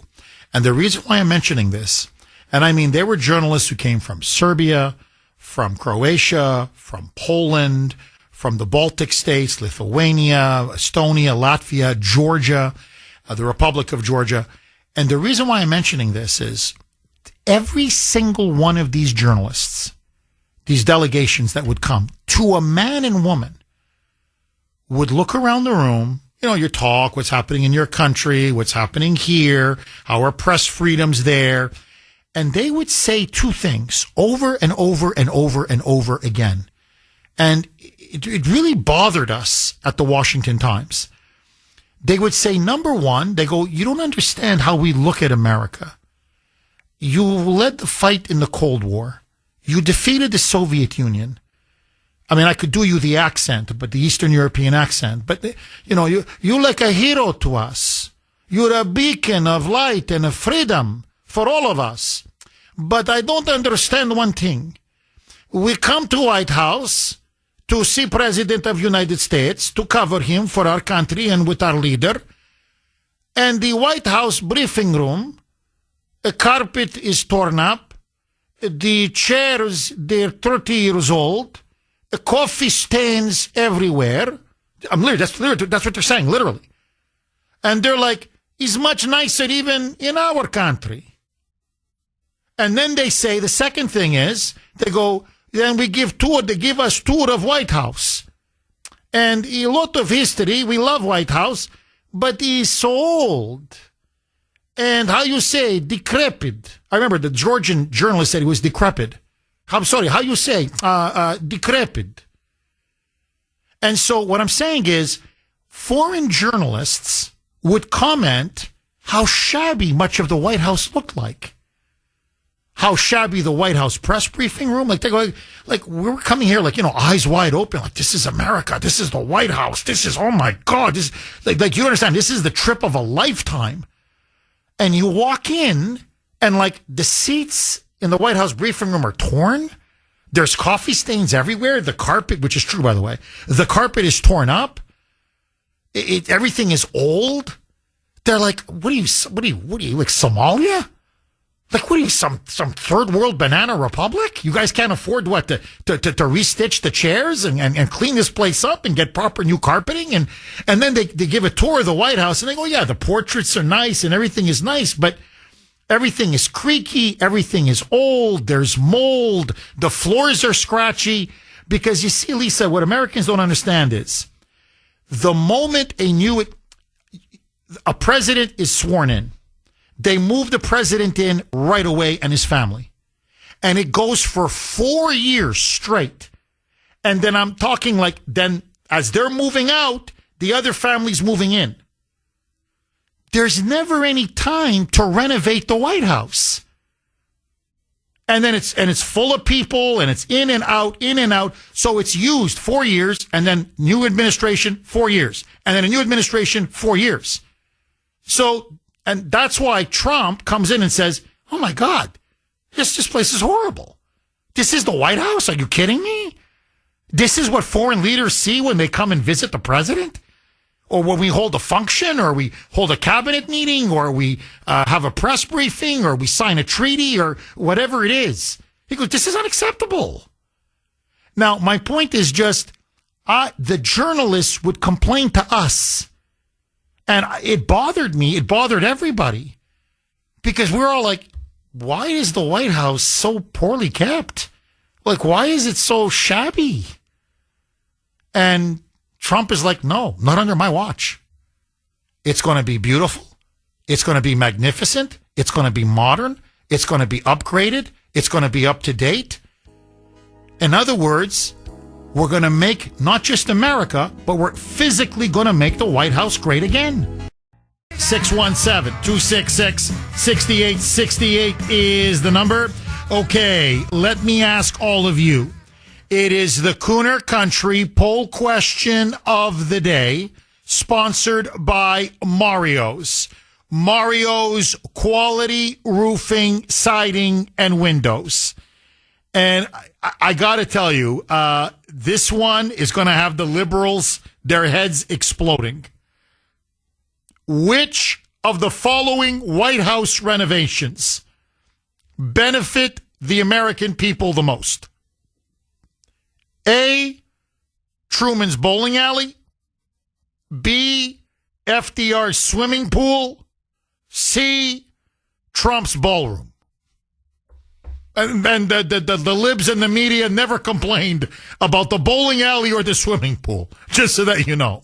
So, which of the following major White House renovations benefited and benefit the American people the most? Because the ballroom is still under construction, obviously.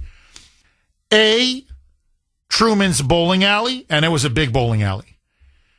B, FDR's swimming pool, and it's a nice swimming pool. I mean, nobody's complained about the swimming pool, believe me. Yeah, Nixon, and you're right, Sandy. Nixon enlarged the bowling alley, and he made an outdoor swimming pool. Not just an indoor swimming pool, but an outdoor swimming pool. So basically, Nixon kind of expanded or built upon what Truman did and what FDR did. Okay, but anyway, A, Truman's bowling alley. B, FDR's swimming pool. C, Trump's ballroom. Now, to me, with all due respect to the swimming pool and the bowling alley, the ballroom, I mean, how do you compete with the ballroom? But that's me. I want to hear from you. You can vote on our webpage, WRKO.com/Kuhner. WRKO.com/Kuhner, KUHN is in National ER. You can also vote via X. And again, last night, very active on X. My handle there, all one word, at the Kuhner Report, Kuhner, at the Kuhner Report, Kuhn as in National ER. And there's another big difference. The bowling alley by Truman, taxpayer funded. The swimming pool by FDR, taxpayer funded.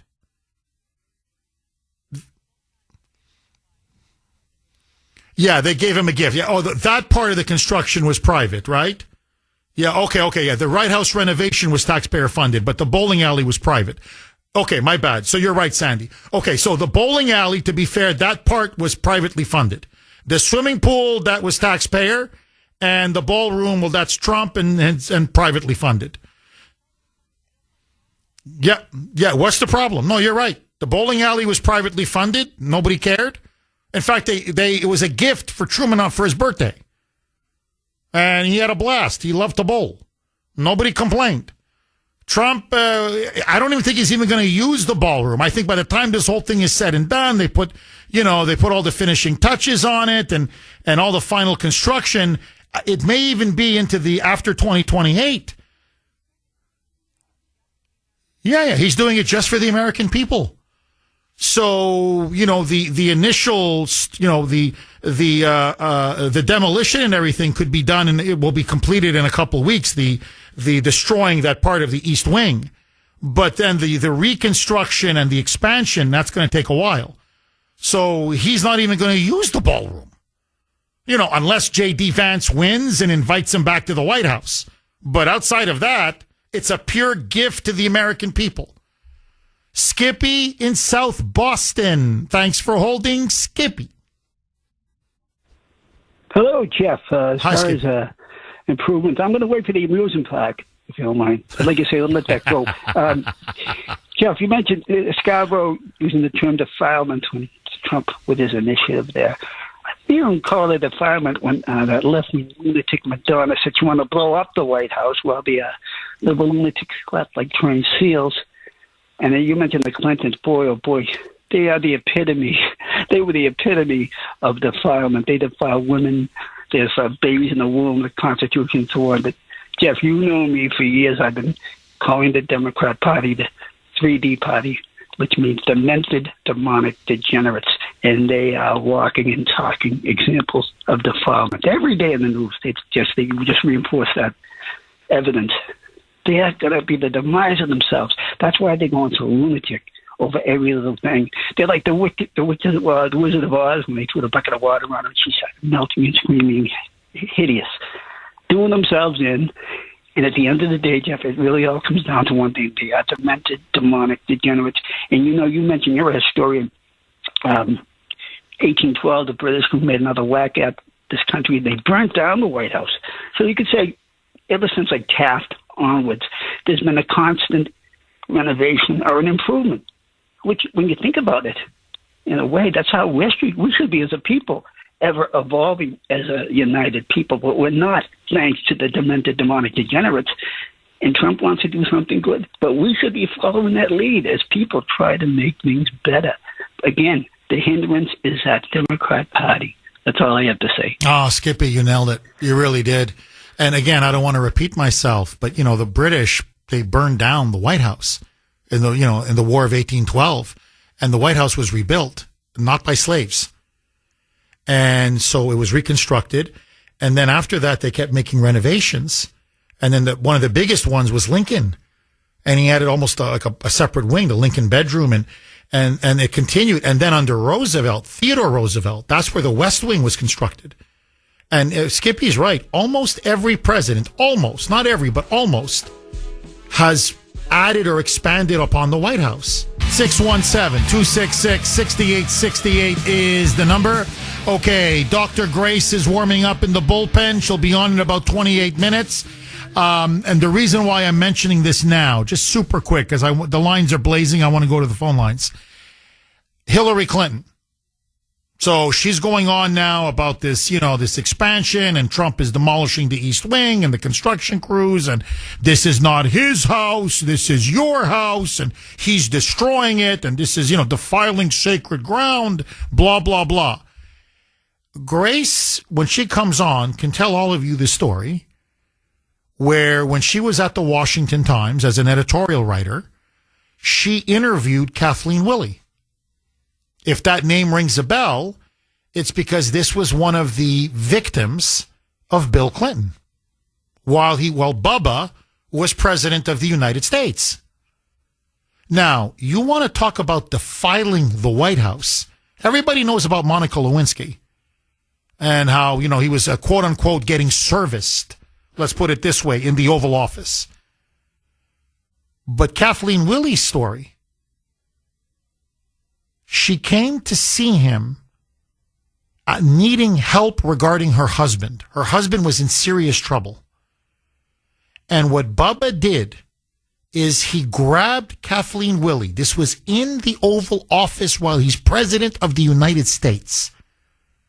And he grabbed Kathleen Willey by the throat and slammed her head against the wall and then proceeded to rape her.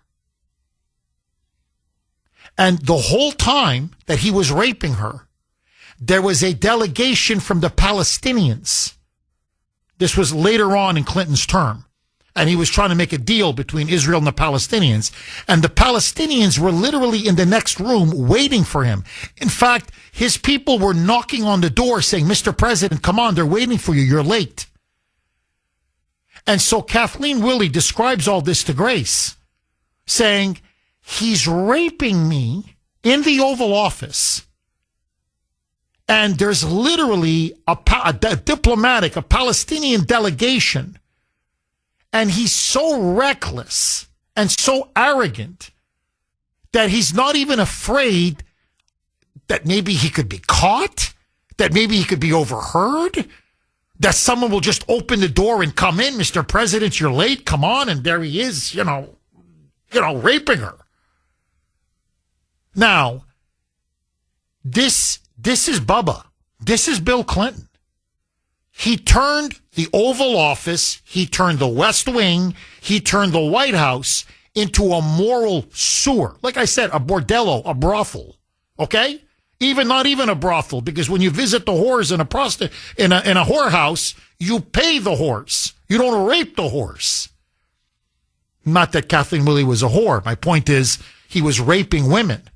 He wasn't even paying for consensual sex. And she's going to and all Trump is doing is building a gorgeous ballroom on his dime? But she's lecturing us about defiling the White House? I'm sorry. Blank off. Really, blank off. Lisa in Belmont. Thanks for holding, Lisa, and welcome. This is a calling up I decided to call up to. Nothing Clinton does surprises me, but this is the point I want to make. I think the problem is, and I'm hearing it from Democrats and Republicans, the resentment is the timing this is going on. We're in a government shutdown. They said the SNAP program will be ending in a week if they run out of money. Believe it or not, the grocery stores depend on SNAP 48% of their income. If this happens, you're going to see a ripple effect in the economy. I'm already seeing it with restaurants. They're empty. Food prices have gone so high. And I think with the turmoil that's going on right now, I think the resentment is, hey, why are you doing this now? They're not resenting the fact that he's paying for it. I think they resent the fact that they're saying, well, people are losing their jobs. If people go hungry, they're going to be desperate. Why is he doing this now? And I think this is what I'm hearing. What say you, Jeff? Well, on the government shutdown, if they're complaining about food stamps and people losing their jobs and, and the government being shut down, the Republicans have passed, 12 continuing resolutions? I mean, they voted for 12 continuing resolutions that would pay every federal employee. The food stamps would be paid for. Everything would be paid for.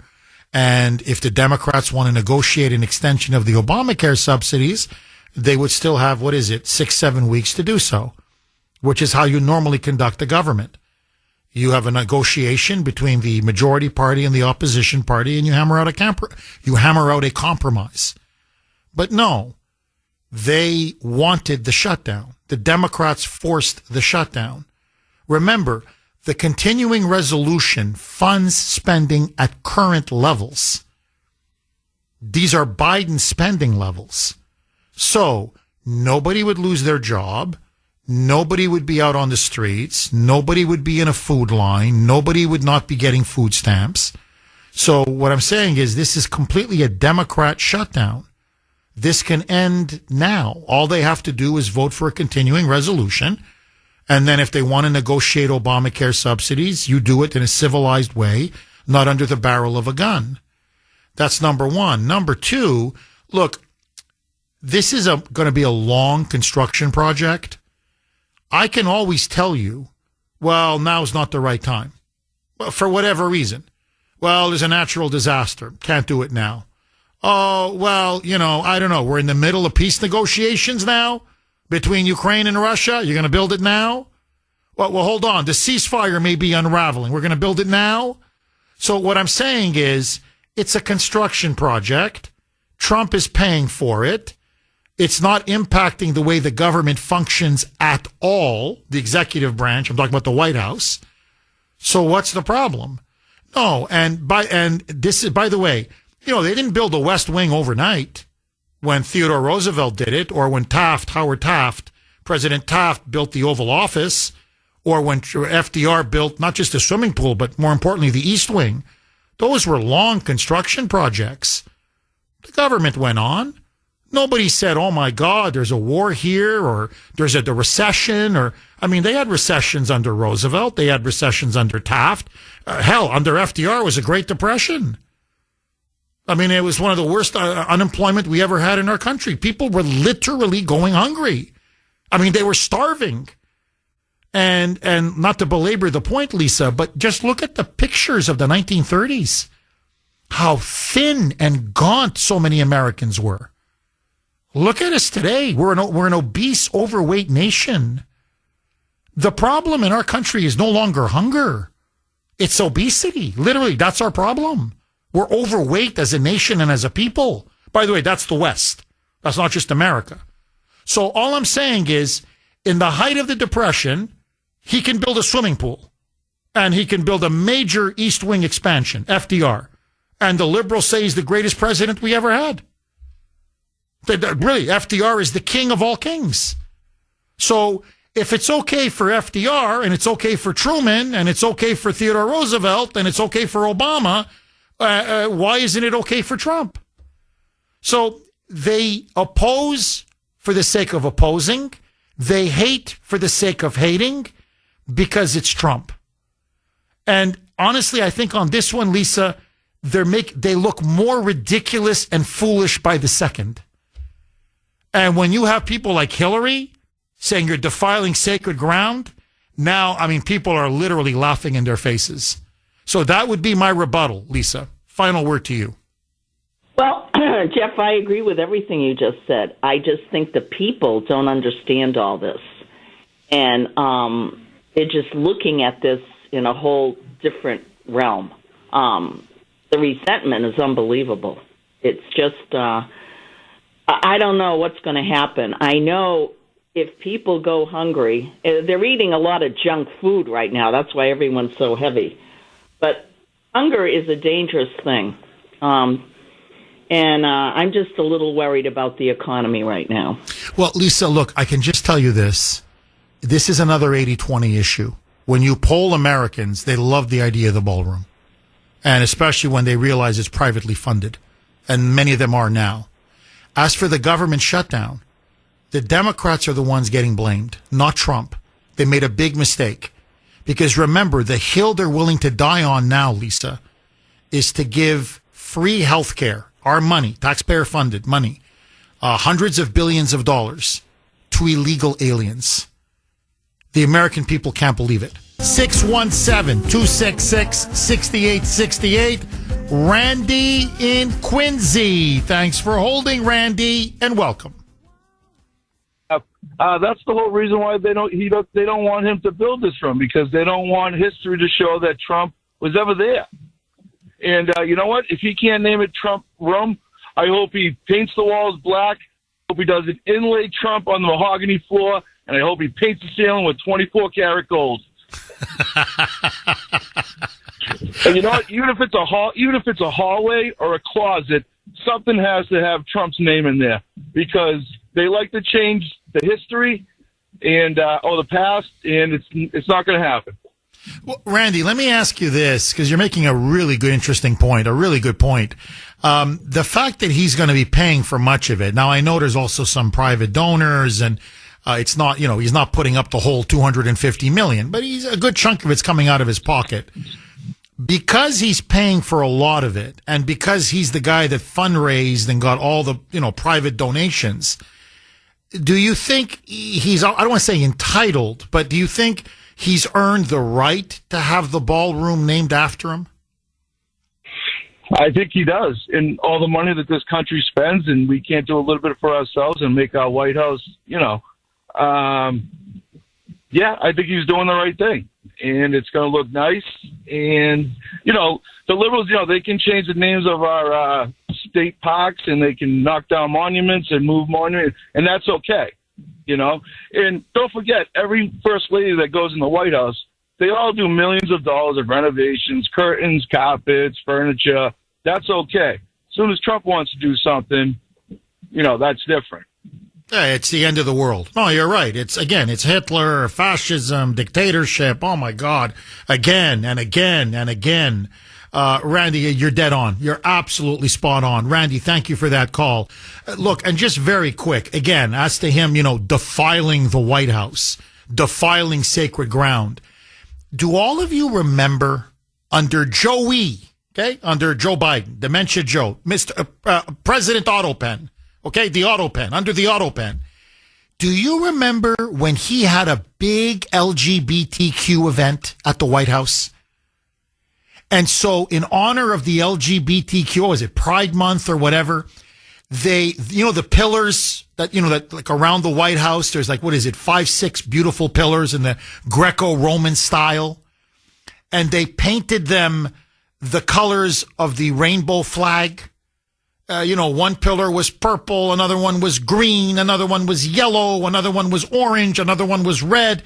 And so they painted it, and then they had drag queens, literally drag queens, performing on, in front of the White House, at the White House, on the White House lawn.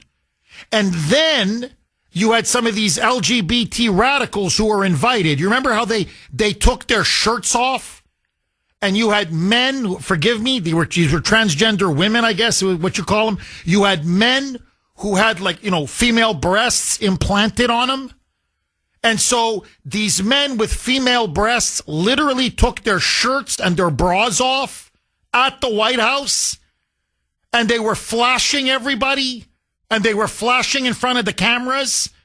And forgive me, they were the men were grabbing their breasts in a kind of a sexual way and, massaging their nipples and doing sexual sounds. And then you had other gay men who then took their shirts off as well and started flashing. Do you remember? So when Joey basically had a drag queen show on the White House lawn, with, the rainbow flag colored, they painted these pillars temporarily in all these different colors and then had them, topless, going around topless. No, that's okay. No, the left loved it. If you want, I can read you the press clippings. Oh, so inclusive. Historic what Joe Biden did. Oh, diversity, equity, inclusion. Oh, this will be remembered for the ages. They're flashing fake breasts on men and doing a drag queen show. And by the way, there were children there at the White House. No problemo. No, that's not defiling anything. But Trump says, hey, can we build the most beautiful ballroom in the world? On my, from my, coming from my pocket, on my dime. And all of a sudden, this is grotesque. This is unspeakable. Ann Applebaum from The Atlantic, okay, rabid Trump hater, literally said, this was yesterday, literally said, I think it was on CNN, don't quote me, but she went out and said, and she's a big Ukraine supporter, okay, she's a huge neoconservative. What Trump is doing now at the White House with the, demolishing the East Wing and, reconstructing a ballroom, it's worse than not sending Zelensky and Ukraine Tomahawk missiles. The Ukrainians are begging for our Tomahawk missiles to strike deep into Russia, take the fight to the Russians. That this is worse than not sending Ukraine Tomahawk missiles. You can't make this up. Anne in Hull. Thanks for holding, Anne, and welcome. Hi. Hi, Ann. Good morning. Hi, good morning. Just a couple of points, but one of them is Mrs. Hillary Clinton. Like, it's okay, for her husband to do what he did, and that's not defiling our White House. And also, how about the last administration? Illegal, imported drugs, they're all over there, no problem. We looked into it, I believe. I believe they looked into it, and it was like, nah, nothing happened. There's just too many, and as far as my next point, I'm sorry, I'm rambling, but... No, Ann, by the way, Ann, I got to say this, and you're on fire, Ann. I forgot about the cocaine in the White House. You're completely right. Everybody, now people are saying, is it Hunter's cocaine or was it Joe Biden's cocaine? Because they kept giving him stuff to keep him awake and functioning. But you're right. They found, they were snorting cocaine in the White House. And, I don't know what else to say. Bubba is banging interns and raping women in the White House, in the Oval Office, and Joey or his son or somebody, either a Hunter or whoever, they're doing lines of coke in the White House. But that's not defiling. But you build a gorgeous, big, beautiful ballroom, and Ann. It's Satanism. You'd think Trump is performing a black mass in there. But please, you're on a roll. Keep going, Ann. We know how the commies, that are just masquerading as Democrats, how they think, and we don't trust them. And as far as them passing the big, beautiful bill a few months back, that was all part of their strategy to do this. That was all part of their strategy to do this. Now, I'm sorry, I don't want to say there's a conspiracy, but I'm not really that type. It's just so easy to see. And everything they do is planned, if, you know what I'm saying. No, you're right. No, look, planned. They're obstructing him. They're trying to disrupt his presidency. They're shutting the government down. Now they're going on. It's around the clock, and they can't. You go on social media, you watch. It doesn't matter what you watch now. Local news, cable news, nightly news. You pick up any paper, and it's the ballroom, and it's defiling sacred ground, and it's an attack on our history. And I got to say, and honestly, I'm starting to feel sorry for Trump. I know he would smack me in my face, the back of my head, like my dad, and said, you don't feel sorry for anybody, yourself or me. I'm in the arena. This is what this is what I signed up for. But I do feel sorry for him because he breaks his back. He works 20-hour days, 7 days a week. He's burning the midnight oil. He's fighting on every front. And, he puts $100 million or whatever it is out of his own money, raises another $150 million. By the time this project is done, he's gone. He won't even be in the White House. This is a pure gift. And look at the architectural plans. It's going to be one of the most beautiful ballrooms, in all honesty, in human history. Forget in the world. It's going to be something we're going to look at and go, wow. Just wow. Jaw-dropping. And this is the thanks this man gets? It's sick. Honestly, Ann, it's sick. It's sick. As you put it, it's demonic. It's sick. Ann, thank you very much. Please don't be a stranger, Ann. Call again.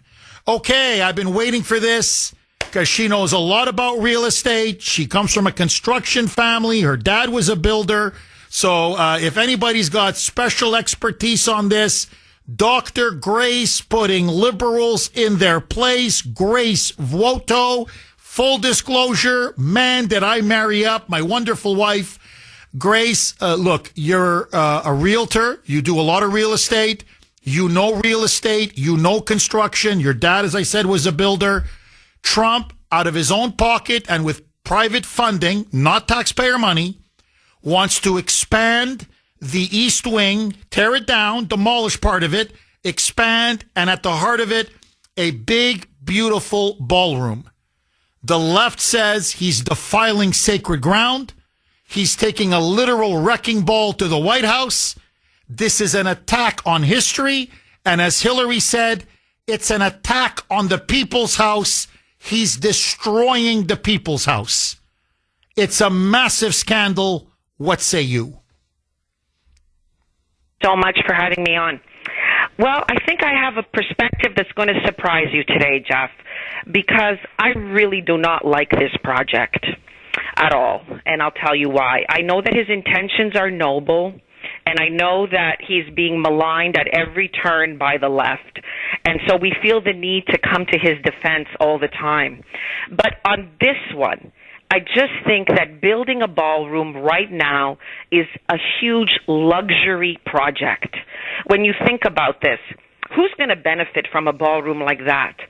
Foreigners like Emmanuel Macron, I don't know, the leader of Saudi Arabia, Mark Carney and his wife, Zelensky and his wife, Chancellor Merz. Who's going to really benefit from a bigger ballroom? We really don't need this right now. I think the country has so many big problems that to be doing this luxury project right now, it seems to me just a very bad timing. So I'm sorry to disagree with you, and I know a lot of the audience is excited about this. I also want to say that I visited the White House. It was beautiful as it was.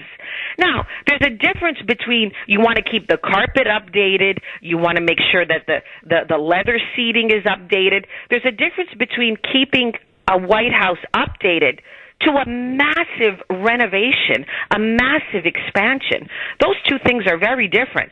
I toured many of the most beautiful places in the world, the Chateau Versailles, beautiful places in Europe, and yet I found the austerity and the simplicity of the White House as it was absolutely stunning. And in keeping with our American traditions, we don't need to show off. And I do not like what he's done to the Oval Office. All that gold, I think, is tacky. I would take all that down. And so I'm just not agreeing with his aestheticism at all on this. I'm not agreeing with the timing. And I think it's a luxury project that is really out of step with what the people need right now, which is a laser focus on the economy, Jeff. Well, actually, he's improving the economy because he's got construction crews working around the clock. He's literally creating jobs right there at the White House. Okay, that's number one. But number two, it's not as if he's, a construction foreman and he's there telling them, tear this down, tear that down, put this up. He's got, a professional, the most professional crew in the world, and they're working. He's working on other things. It's not distracting him a single bit. And, Grace, I'm a little surprised at your opinion on this, and I'll tell you why. Yes, he invites foreign dignitaries, but the White House holds all kinds of events for Americans. School children will go visit. You win the Super Bowl, the teams go visit. Members of Congress go visit. There's all kinds of, staffers, events for Americans all the time. There's bill signings. In other words, this idea that this is all just for Macron or Zelensky or Mark Carney, the Prime Minister of Canada, it's not true. And, Trump's point is they stick him in this cocktail room and you can barely fit 80 people in there. It's embarrassing. And let me just add one other point, and I want to get your rebuttal. Theodore Roosevelt literally did a massive expansion. He built the West Wing, the whole West Wing. President William Howard Taft built the Oval Office, the actual Oval Office. FDR, in the midst of the Great Depression, on taxpayer money, built the entire East Wing and a swimming pool. Harry Truman literally gutted and reconstructed and rebuilt the entire White House, including a massive bowling alley. I mean, I could go on and on. Obama, a basketball court. Suddenly, Trump wants to build a ballroom, and it's tacky. The timing is wrong. He has to focus on the economy. The West Wing, you like the West Wing. The Oval Office, you like the Oval Office. The East Wing, you like the East Wing. The modern White House, that was Truman. You like the modern White House. So how come every other president can add an expansion, but Trump can't? Well, Jeff, Trump campaigned differently. He has a different campaign. His campaign was a laser focus on the forgotten man and woman. How many people actually have the chance to go sit in the new ballroom? It's going to be a very small portion of the American people that will ever go there. And the larger point is this. The White House is beautiful as it is. Like I said, I toured some of the most beautiful places in the world. And when I went there, actually I went with my mom, one of the most memorable moments of my whole life. I was astonished by the beauty of the White House, as it was. And I even bought a book because I thought that so much of it was gorgeous. I wanted to emulate some of its decor. So the idea that it has to be improved because we're an embarrassment to the world is just wrong. And he's imitating the aesthetic of Europeans and of the Arab world rather than the aesthetic of America, which is puritanical, which is austere, which is simple, which is dignified. And I think a lot of his taste in architecture and what he's done to the White House, it's just gaudy. Listen, Melania has beautiful taste in her clothes, but her interior decorating tastes are just deplorable. And I strongly dislike it. I think he should have just think about that $200 million. Had he raised it, say, to do something magnificent for our vets, I would be cheering today. But this is a luxury project that just rubs me the wrong way. I'm sorry to disagree with you and many people of the audience, but that's sincerely how I feel. No, listen, I appreciate your sincerity and your authenticity. Look, let me just make two quick points and then, obviously I want to give you a chance to respond. Every building Trump has built, whether it's in New York, in New Jersey, in Florida, in Chicago, never mind around the world, they're beautiful. They're stunning. Yeah, they're a bit more on the ostentatious side. That's his style. But when you say, it's got to be austere and puritanical, and that's your taste. New Yorkers would disagree with you. Floridians would disagree with you. Midwesterners would disagree with you. Californians would disagree with you. So what I'm saying is we have some very beautiful, big, impressive buildings that Trump has built. Not just him, but others. So, this is not the 18th century. With all due respect, we're not a small fledgling republic, an agrarian country. We're the greatest superpower in the history of the world. And the world comes to us. And then you say, well, it's not going to be used by the American people. I disagree. We see the White House all the time. You see it from the outside. He's also making it beautiful, not just on the inside, but on the outside. So, I'm sorry. Every other country in the world can have a spectacular ballroom. You name your country: Japan, South Korea, France, Germany, Britain, Canada, Australia. I could go on and on. Suddenly, we have a big, beautiful ballroom, and Grace Voto says he's not focused on the little man. He's now forgotten the forgotten man. We're having state dinners in a tent. That's what it's been. Literally, in a tent outside with the rain. State dinners in a tent. You think that's appropriate for us? No, this is wrong. We already have a ballroom. He just wants a much bigger one and a much more ostentatious one. We have a place to greet foreigners. We have a beautiful Oval Office that has served this country well. We have a unique aesthetic. We don't need gold on the walls because we have bombs that can blow up an Iranian facility with such precision. That's what's impressive. It's not gold on the walls that impresses anybody around the world. This is the mindset of the Crown Prince of Saudi Arabia, not the United States. By the way, we don't have a ballroom. What we have is an east wing, and you can barely fit 80 people in there. And if you have more than 80 people at a function, they put you in a tent outside. Now, you're right. That's a bit more on the Saudi style. Like the Middle East Arab style, a tent. All that's missing is the camels. Okay? So I'm just saying, no, we're a modern Western country, and I think we should have a nice ballroom and, frankly, a modern, upgraded White House. But that's me, and I respect your opinion.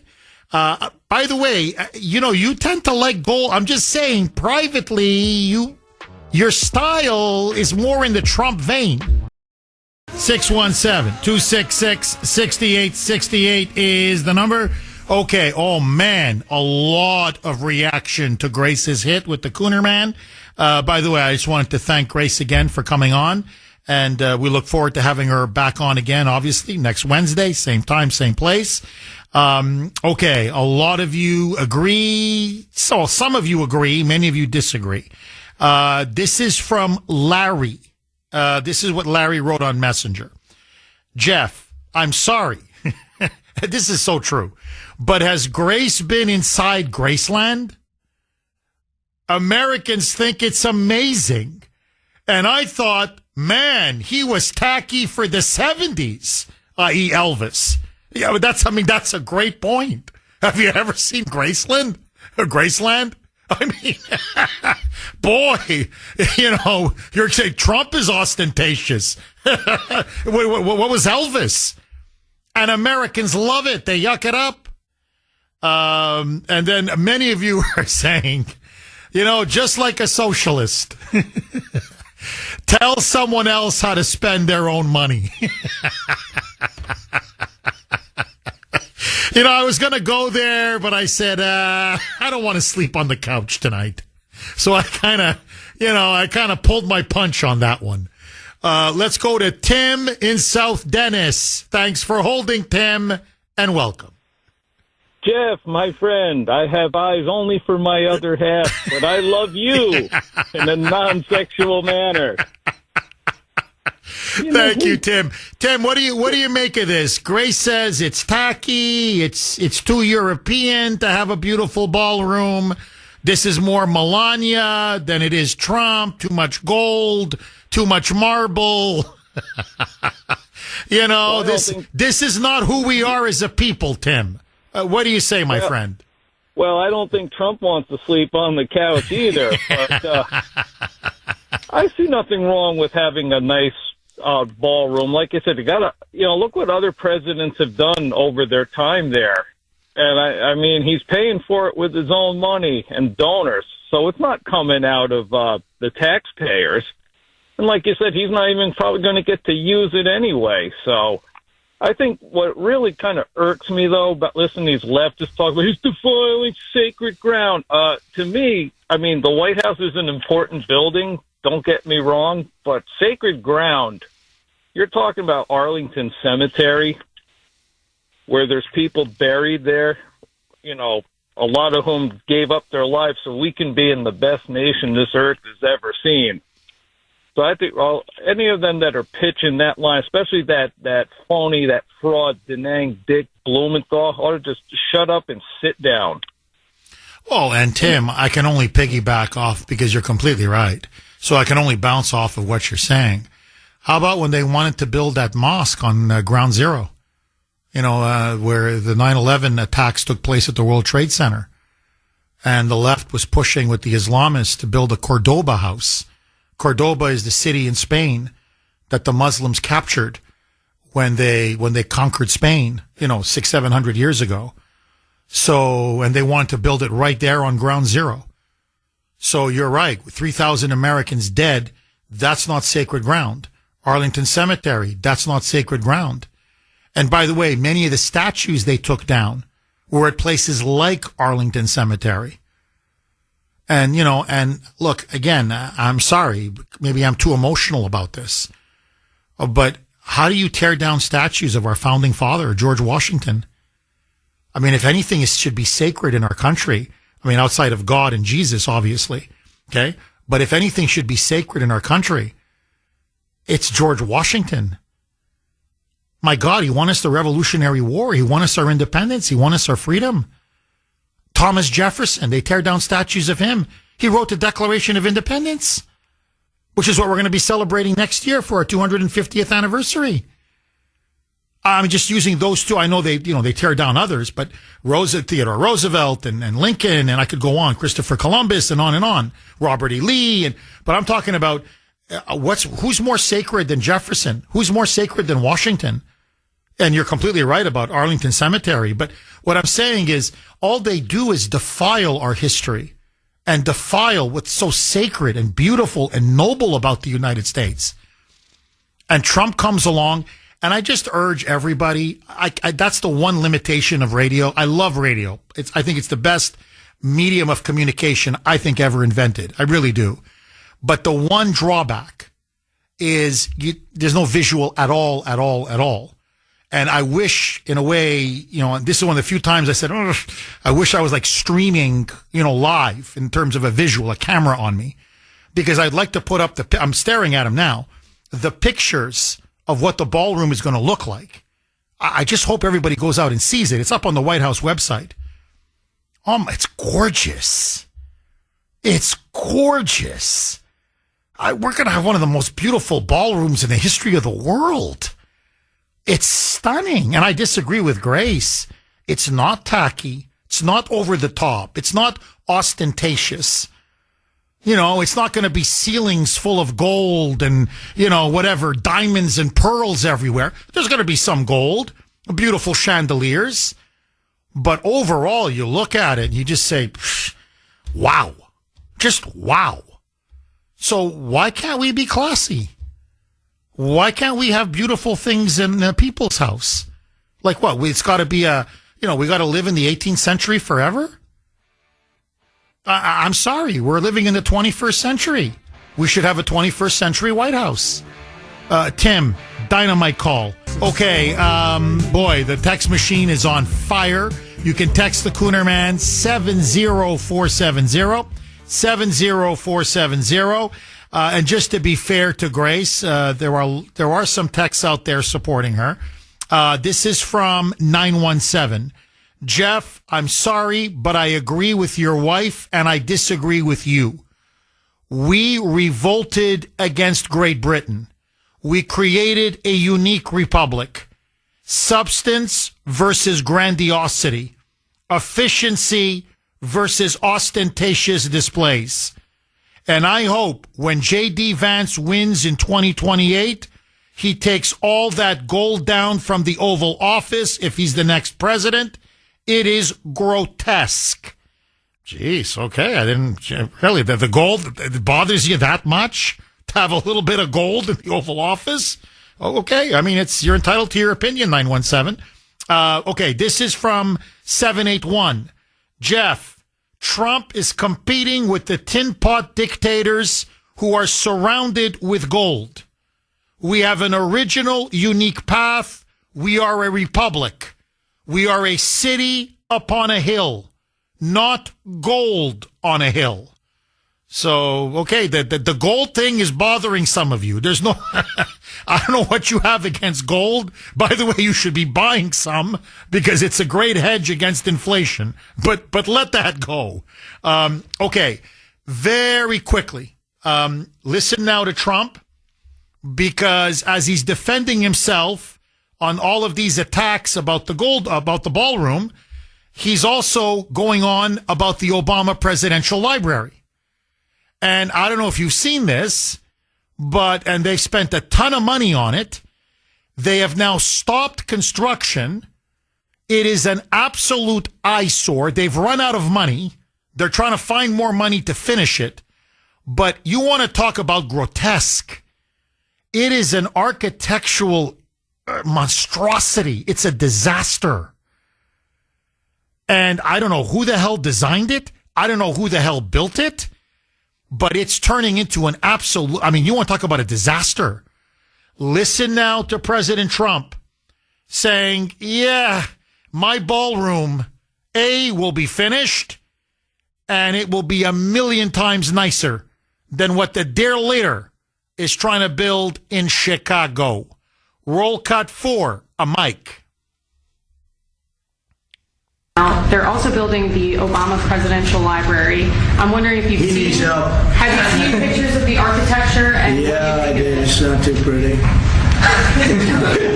No, but it's closed. It's stopped. They ran out of money. It means building a library / museum. You know, you call it some museum, and usually they call it library and museum. That's the official name. And they're stuck.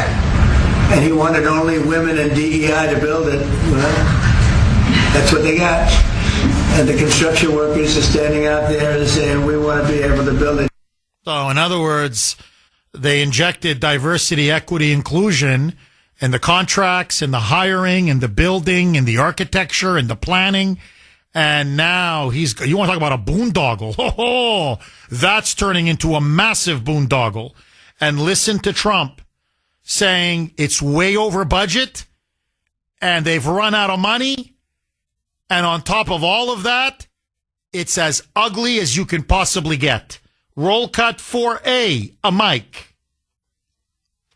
I built a great building in Chicago, as you know, a big, beautiful building, one of the tallest buildings in the country. And we got it built very quickly, very well. And we used the construction workers of Chicago. They're great workers. They're great construction people. And I suggest that you get them involved. But they're hundreds of millions of dollars over budget. And I think it stopped. I'm reading these terrible stories. But that's the way our country was run under President Obama, too. Nobody knew it. That's a great point. Really, it's really emblematic of Obama's presidency. Way over budget, DEI, incompetent from beginning to end, and ultimately a disaster, and not even completed. A third world project for a third world president who had a third world vision for the United States. Now, just very quick, because I know the lines are jammed. All of you, please, you need to hear this. There's a big comparison that needs to be made because it's apples to apples. As Trump is building his ballroom, remember, out of his money, out of his pocket, and privately funded, Gavin Newsom, who the Democrats are saying will be the likely challenger against J.D. Vance in 2028 should J.D. become the nominee, Newsom has approved a massive construction project, a renovation of the state capitol in Sacramento. It's one of the biggest construction projects in the history of California. And it's his expansion and renovation of the state capitol. It started off at $500 million. It is now at $1.6 billion. It's turning into one of the greatest, again, here's that word, boondoggles in the history of California. It's over $1 billion over budget. It's years behind schedule, but gets even worse. Listen to this. It is full of non-disclosure agreements with all of these contractors and companies. So you don't know, is there cronyism? Were these his friends? Were these his donors? Was he rewarding them because they lined his pockets or they gave money to his reelection campaign? And $1.6 billion versus $200 million. And here's the kicker. The $1.6 billion, all of it taxpayer funded. So he is spending the taxpayer money of California right down a freaking rat hole with non-disclosure agreements. It's all in the dark with massive cronyism. You want to talk about hacks and massive corruption. And they're going on about Trump. It's $200 million, his money mostly, all transparent. We know exactly where the money's coming from. And it's going to be built under budget ahead of time, and it's going to be a thing of beauty. Notice the Dems and the media don't say a word about Gavin Newsom and what he's doing in the state capitol in Sacramento. And that shows you what a bunch of liars and propagandists they are. They hate Trump because they hate Trump. That's it, full stop. Gino in Buffalo. Thanks for holding, Gino, and welcome. Hi, good morning, Jeff. Gino, my fellow paisan, how are you? I'm doing well, Jeff. The first thing I have to start out with is when Fetterwoman becomes the speaker for the Democratic Party and he's the voice of reason, I think the rest of the party should have a medical mental breakdown too, and maybe they'll come to their senses. and if this was any other Democratic president, modern day, either bumbling Barack or Dopey Joe, they'd be celebrating it. There'd be renderings. They'd be telling you how many people are going to be there, the kind of dances they would have, the teams that would be in there. And they'd go on and on forever fawning over it. But because it's Trump, it's a horrible thing. Gino, does it bother you that he's, literally smashing part of the East Wing and demolishing it in order to construct and expand his ballroom? Does that bother you at all? No, that part of the White House is only about 100 years old or less, and they built it when there were bunkers built during the wars. There were add-ons, and the only way you make new things is sometimes you got to, break a few eggs to make a nice omelet? Let him be the Trump he is, and let us have a beautiful thing. Amen. Gino, honestly, the voice of common sense, the voice of reason. Gino, thank you so much for that call. Let him do what he does. What does Trump do best? Build. Let him build. All he's doing, it's all value. So by the time they're done, it'll be the most beautiful White House you can possibly imagine. His gift to us. To me, why don't we just say thank you? 617-266-6868. Agree, disagree. All right, the text line is, it's killing it. It's just killing it. You can text the Kuhner Man, 70470. This is from 617. Jeff, they could turn the Obama library into a mosque.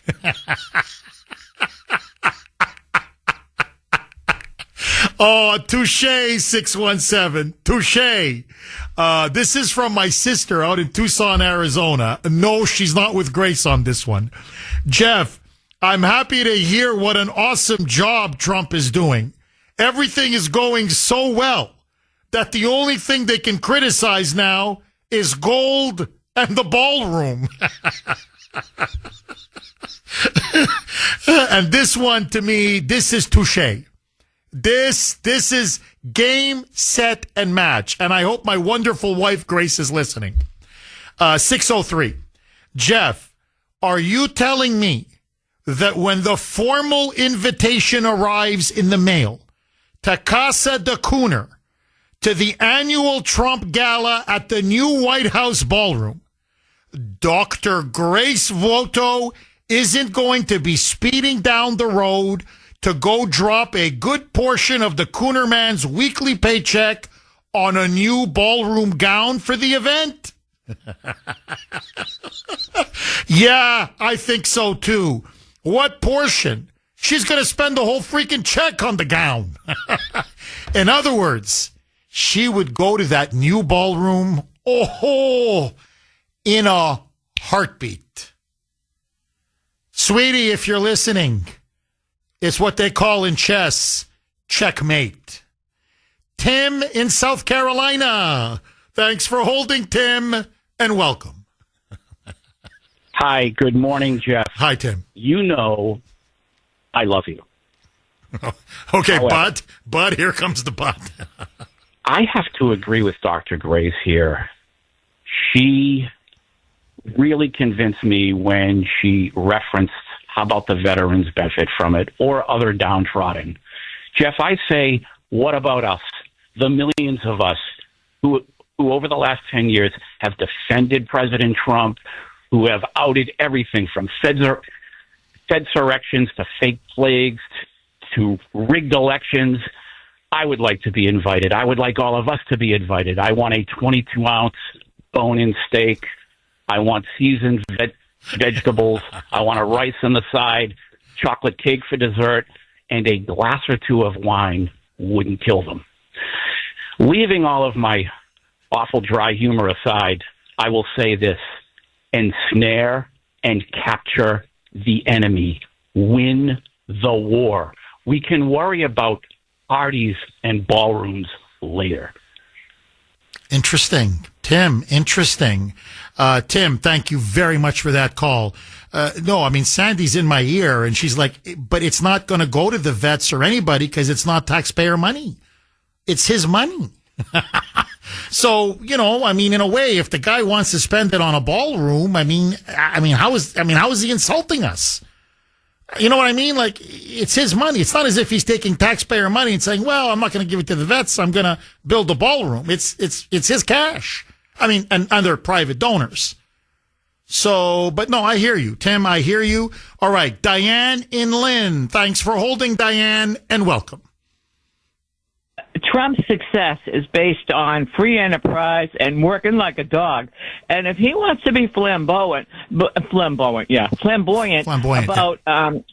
this ballroom, hey, it reflects a success in the United States and success in our way of life.